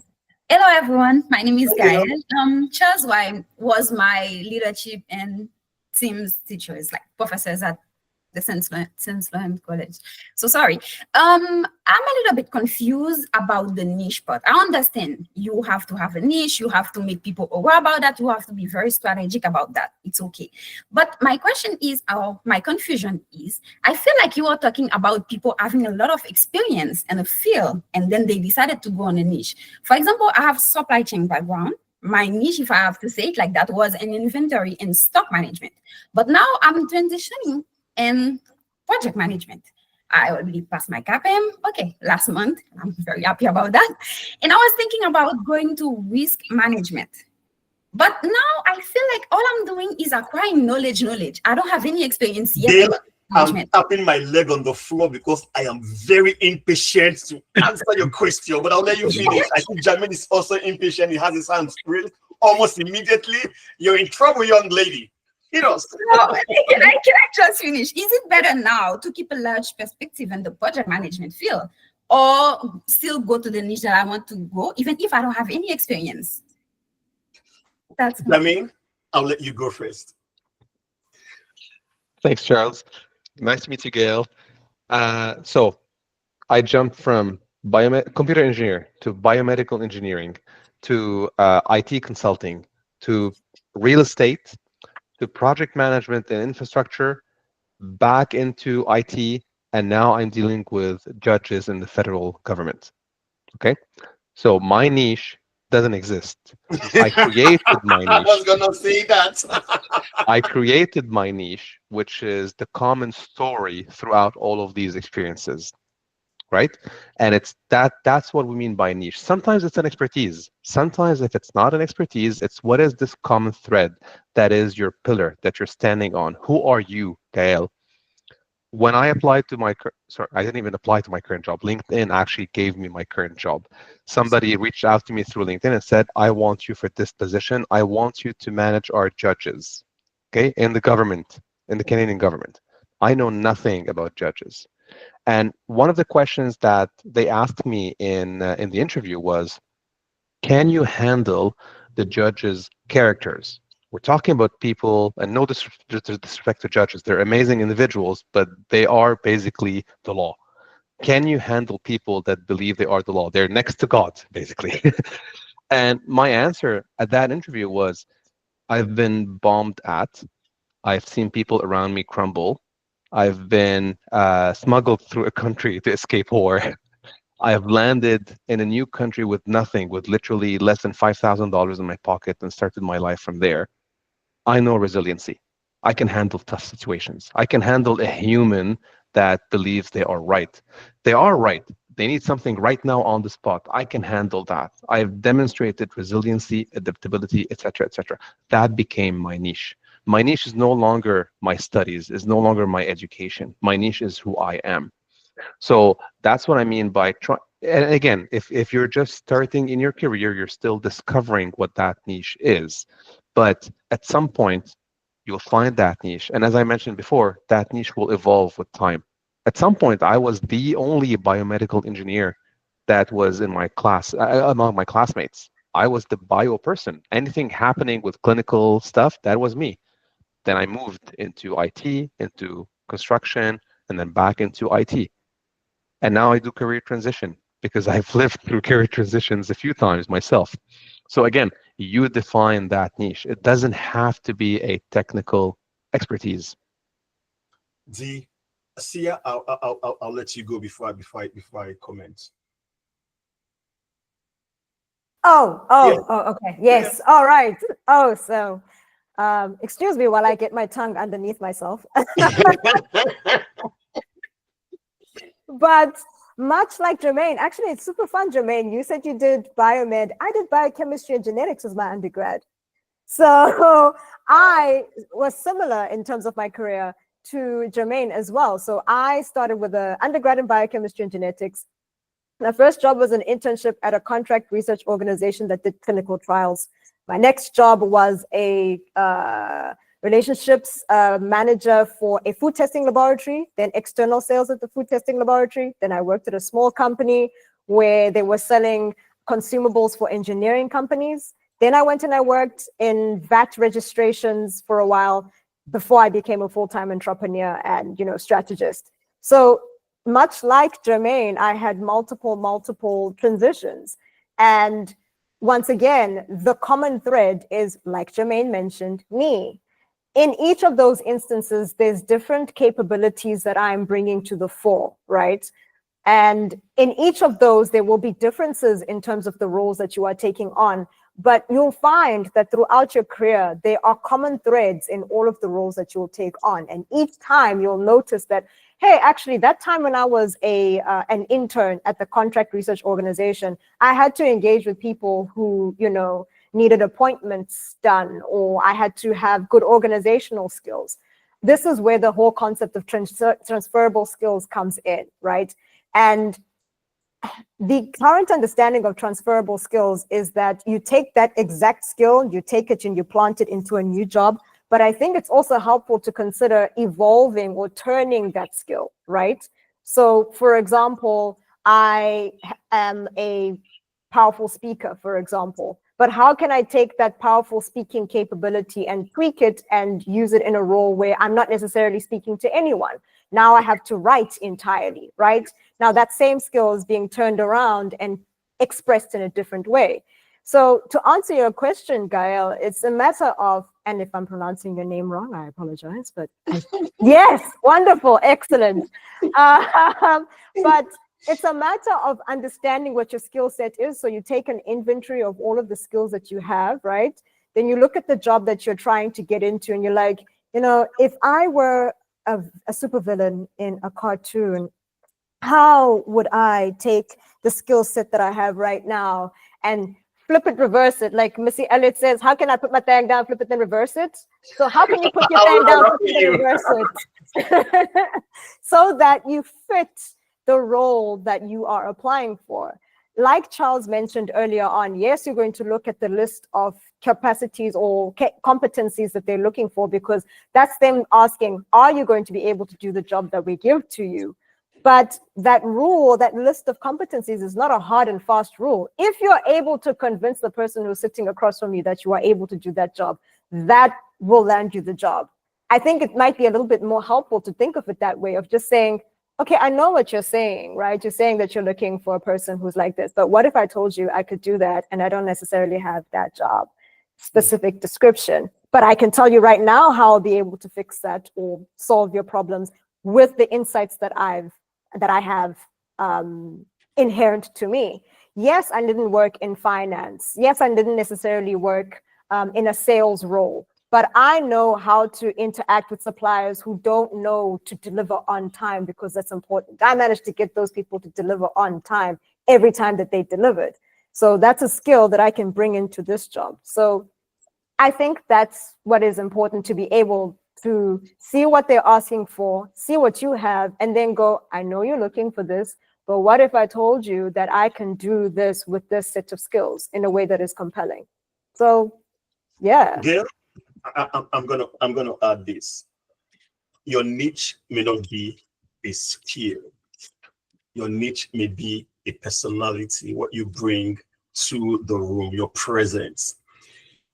9 out of 10 times people address Charles, or people talk about Charles, is he has so much energy. After then, you then hear, oh, maybe he knows some project management, right? But my superpower skill is the energy I bring, right? It's not a skill, or it's not something I learned.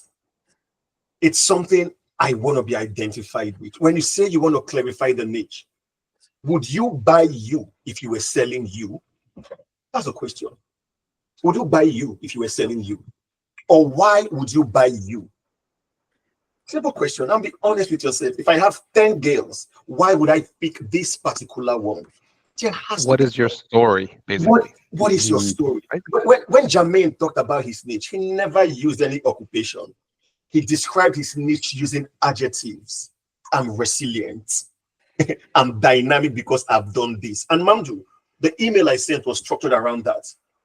I listed all my qualifications, right? I said, okay, I have a PNP, meaning I've demonstrated knowledge in XYZ. I have a risk management certification, meaning that I also used my own personal experiences. Another true story. Right now, I'm leading an initiative that I do not qualify for title-wise in my organization. They've got paid consultants, but I'm leading the initiative. Why am I leading the initiative? Not because of my skills. No, they've got consultants with 20, 30, 40 years experience that they are paying 10 times above me. But why am I the force behind it? The manager said, oh, this is slowing down. We need somebody that can excite them. And the only person I know with so much energy is Charles. Go get Charles and let me in. He's going to talk about project management. He's going to dance. He's going to sing. He's going to make them excited. And guess what? That's the only reason why I'm on the project. Not for my skills, but because Charles is going to excite them, and Charles is going to speak truth to them, whether or not they like it. That's now my niche at the organization.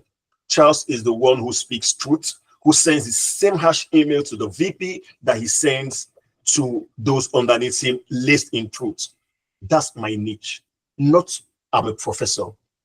Most folks in my organization don't know I'm a professor. What they know me for, he speaks truth to everyone, regardless of. I remember when I just started, my wife would hear me taking course, and she would say, babe, they would sack you one day the way you speak to these people. Or why was she saying that? Because she was looking at the fact that we are Africans, number one. We speak a certain way. When we start speaking out of a certain way, we're not shaking tables. When you're questioning authority, the average African is subservient. That's the way we're brought up. So, Gail, your niche, you define your niche. You've got experience in supply chain.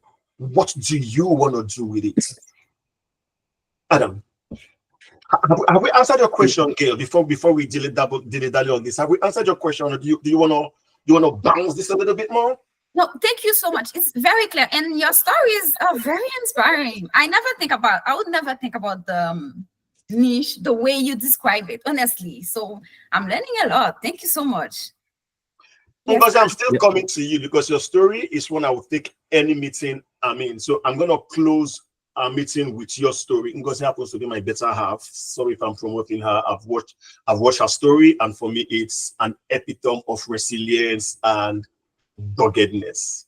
And don't you dare have your better half against you. Yeah. We're all coming after you if this happens. Yeah. So I'll take quickly. We've got 13 minutes more. I'll take Jermaine, 2 minutes. Yeah. I'll take Adam, 2 minutes. I'll take Sia. Then I see Victoria. She said something about stakeholder engagement and metrics in the chat. I would like her to explain what she meant regarding stakeholder metrics as it relates to this topic. Maybe that's something we need to shed a little bit more light on, and then we would close. So Jermaine, Adam, Sia, and we'll take Victoria's. Let's take her comments on her thoughts. So no, let's take Victoria first. So we'll close with the panelists. Is Victoria's still here? Victoria's? Yes. Good afternoon, Okay. everyone. This is Victoria's. So absolutely, when Sia was talking, she talked about the interest of the people that you're working with and how you bring value. And to me, that speaks stakeholder engagement and their interest. Knowing who your audience are is very, very important, because you're going to be catering to their needs. You're going to be reevaluating what it is they need. And of course, we know needs change and shift.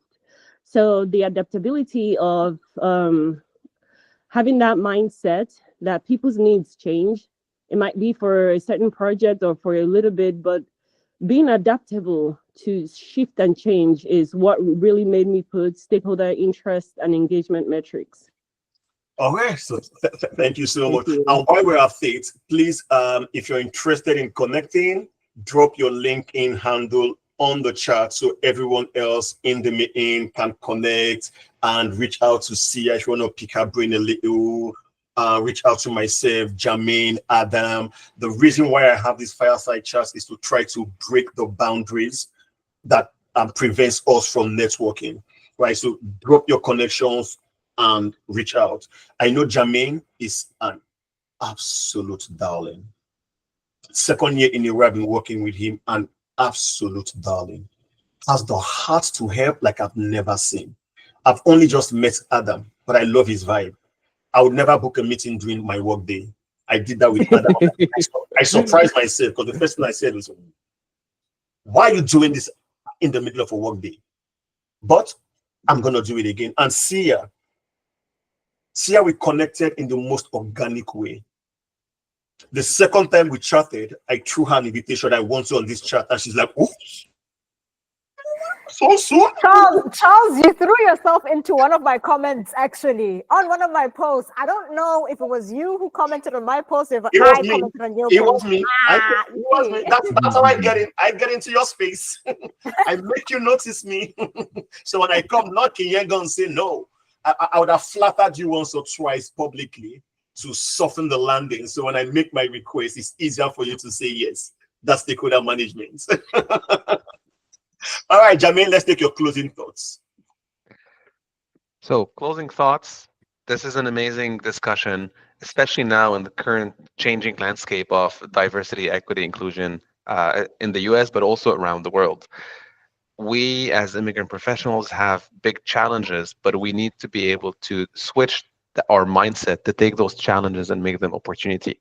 We are not just a diversity hire or a quota. So instead of saying, I'm here to bring diversity to the team, no, it's I'm here to bring a multicultural background that enables me to bridge global markets, to enhance customer engagement, to drive cross-border collaboration, like focus on our merit. We're here with a global mindset, with multilingual skills, with cross-cultural experiences. This will help us drive our business results. So if we can't really put this on the top of the branding of who we are, then we are failing ourselves. So bring in that expertise, scream it from the top of your lungs, on the top of every single roof, that you are an expert in something, and keep talking about it, keep posting about it, keep engaging people around you with that expertise, because we all have our unique values that we can bring, but we need to make sure that people know about it. We need to make sure that people talk about it even when we're not here. This is an amazing time to be alive. We have AI, we have LinkedIn, we have a lot of ways to play with both of these things together to enhance on our resume, enhance on our posts, enhance on our interactions, and enhance on who we are as a personal brand. So if anybody needs any help, I'm sure Sia, Adam, Charles, myself, feel free to connect on LinkedIn. I'm always happy to have coffee chats and push people forward to the best of themselves. Thank you, sir. Adam. Yeah, I think it's important for us to all remember there's only one you. You're the only one that could bring those unique experiences, the unique value that you bring. And so, like listen to Jermaine's story about how he got his current role. He got that through lived experiences, not necessarily through corporate experience, the traditional route of how you would get to be working with judges. That was through unique lived experiences that only he could bring. All three of us have traversed careers, changed paths, and there's one constant through that whole thing, and that's us as individuals, the unique perspectives, unique value that we bring. And so I think when you're in a new environment, sometimes it's intimidating or difficult to showcase who you are, but I think it's important to remember your value what you bring to the table, and you're the only person that's going to bring that unique value. And so don't be afraid to promote yourself, put yourself out there, and remember there's only one you, and that's there's unique opportunities for each one of you. Sia. Okay, there we go, unmuted. I think Jermaine and Adam have succinctly summarized the entire point of today's session. I had a wonderful time. Thanks, everyone. Thanks, Charles, for inviting me. But two things that I would like to leave us all with right now. Before we started this session, Charles asked us, okay, so, what would our approach to this chat be? And the thing that I mentioned was, becoming cognizant of the current climate, the current social climate, current social-political climate. And I would like to, well, I mentioned that, and then Adam and Jermaine were like, oh, we should be a little bit more optimistic about that. And that's true. That's true, right? And I think all three of us are right. I think it's important to, in your approaches, be cognizant of the prevailing environment that you are in, be cognizant of the, do temperature checks, but the temperature of the environment and the environment is not your experience, right? You do not have to be limited by the prevailing conditions that you find yourself in. In fact, chaos is a ladder. Did not Littlefinger say that, right? Or some other person, or some, right, thank you. I watch TV. So chaos, as it is, really uncomfortable to live through unprecedented times and, being in a situation where things seem bleak, but even in the bleakest of moments, there's opportunities to create value. There's opportunities to create partnerships. There's opportunities to create community, even in the face of the most difficult experiences that you may be having.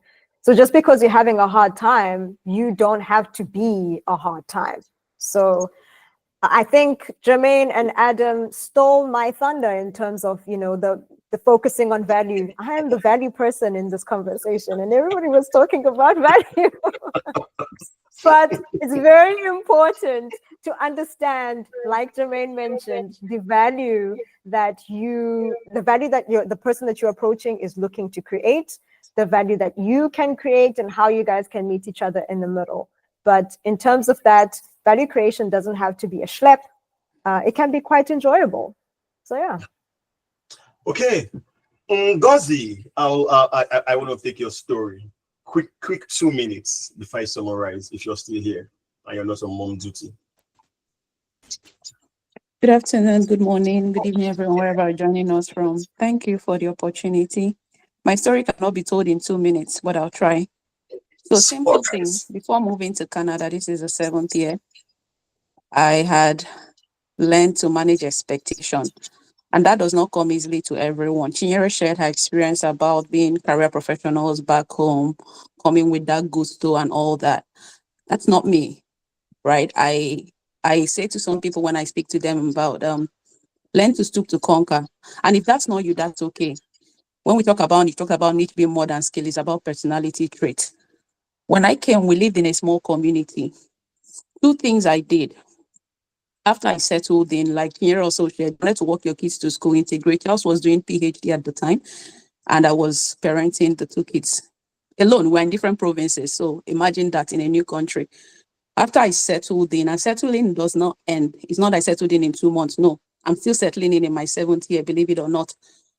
But when I started to look for a job, something that kept turning up was Canadian experience. And while people say that is nothing, I'm in HR, so I can tell you that there are some things you need to unlearn, relearn, and continue learning. More especially for us coming from Nigeria, how we work is different with every sense of respect.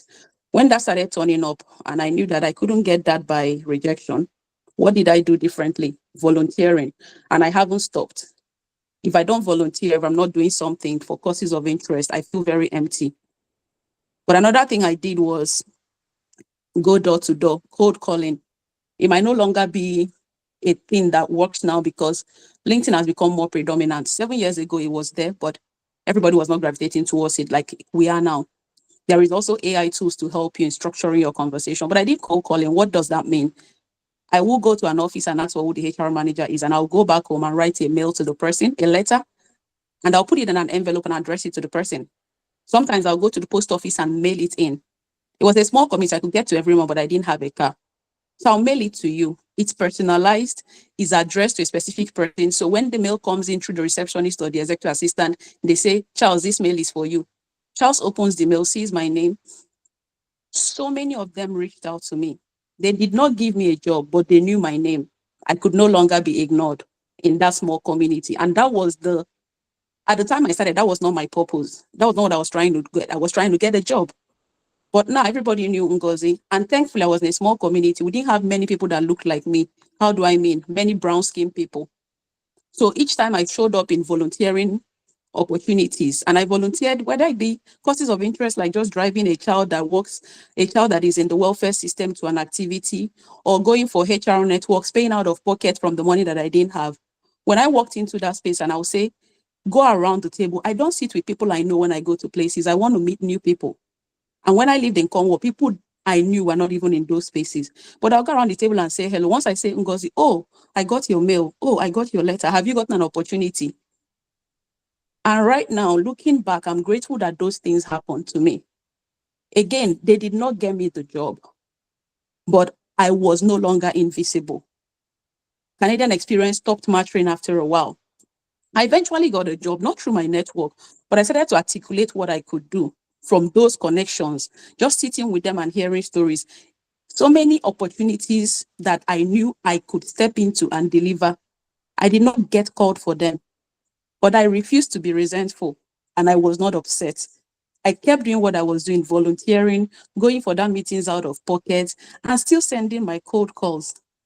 2 years after, it took me a whole 2 years, one opportunity showed up. And I'll share this story for someone that it might benefit. At the time the opportunity showed up, I was 5 months pregnant. When I had the interview, I was 7 months pregnant. When I got the offer in the 7th month, it was very easy for me to say, what am I going to do with these people? Because I know that you need to take 1 year maternity leave in Canada. Where I come from, it was 3 months. And it was enough somehow. But I was in a new country. I got the job. Before I started, after I signed my offer letter, then I had learned a number of things through the HR roles and practical steps on how to engage. I called the hiring manager to say, I wanted to share something with you. She did my interview virtually, so she hadn't seen me that I was expecting. I signed my offer before I shared. I said, I'm having a baby in 2 months. Then she goes, oh no, we can't do this. She didn't say it that way, but that's what that's what she was trying to articulate. This is a problem sort of thing. I said, I only would need 8 weeks. She said, no, we can't let you do. I said, no, my mom is going to come. My sister is going to come. I have a spot for the baby in daycare. Where I lived at the time, they will take babies from 6 weeks old. I'll be back to work. And please hear this. I had my kids from surgery. So it's not like it was convenient, but I did not want that one opportunity to slip away. And when I say it, I say it with tears in my eye. I was back to work 8 weeks. So we started. It was not easy showing up at work, but I was showing up. Then, thankfully, as if the elements were just working in my favor, COVID happened. March 16, I'll never forget. I was driving the kids to daycare to drop them off before going to work. And they made the announcement, and I turned back and I came home. I sent an email, and we stayed home. By July, that first job, the opportunity walked away. They closed the organization and were temporarily laid off. Long story short. We're not taking the whole episode today. I see Jamie wiping tears from his eyes. Right. Long story short, what Charles wanted me to share is to remind some of us that you're going to struggle. But what you have to remind yourself is it gets better. And you can leverage some of our stories. Some people get it in 2 weeks. Some people get it in 2 years. Something is certain. It is building you up for tomorrow. If you take nothing away from this conversation, there is a quote by Winston Churchill that keeps me going. And I still do that, practice that today. He says, I think he says, we make a living by what we get, but we make a life by what we give. So in all you're doing, in your waiting moments, just keep giving value. Keep giving value. People will not forget that. And it will put you in a place where you did not think you would land. Very short period of time. So that's if you want to hear more of my story, come with me on LinkedIn. I'm happy to share it. It's always impactful when I share it with sincerity. Thank you for having me. Okay, ladies and gentlemen, I apologize. Anyone that knows me and know how I run my meetings will tell you I get people out of meeting exactly when I say I will get them out. But this is an exception. I apologize for taking 3 extra minutes of your time, but I guess if you're still here, that means it was worth it. So what do we do with the apology? Let's keep it somewhere, but I still give you the apology. Your wife deserves that exception, Charles. Thank you, Jermaine, Sia, Adam, thank you for your time.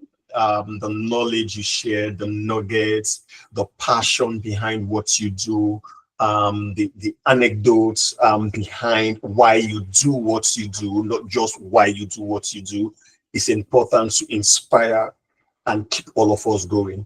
Adam said something when he connected. How can I help you build your community?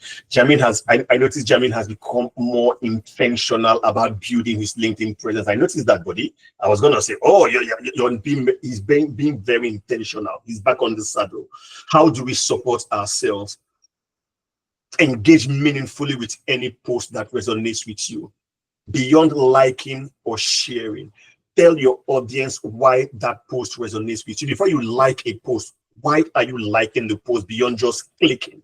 If you can't find the reason of liking a post in your head that you can explain to the next person, please don't like the post. We're not here for this social media presence. If you're going to like my post, tell people why you like it, or leave the damn post alone. It is for one person. I don't care if it gets any likes. And know this, when you give of yourself out, when you put yourself out there, it's not for everybody. You know, if it's for everybody, you're doing the wrong thing. That means you're attracting everyone. You're looking for the 1% or the 2%. It's that 1% that takes you further. So thank you, Jamin. Thank you, Sia. Thank you, Adam. I will be in touch as to next steps as we start developing the articles. This will be more than a 3-part series. I'm thinking of making this a 5-part series. The first part will be out tonight. I'll let Sia do the second part, Adam do the third part, Jamin do the fourth part, and I'll round up with the 5th part. The first part will be out tonight to lay down the groundwork for the rest of the parts. For the rest of us, go do some magic. Thank you, everyone. Thank you, everyone. Thank you all. Thank you. Thanks, everyone. Thanks. Thanks, everyone. Congratulations. Thank you. She just got it.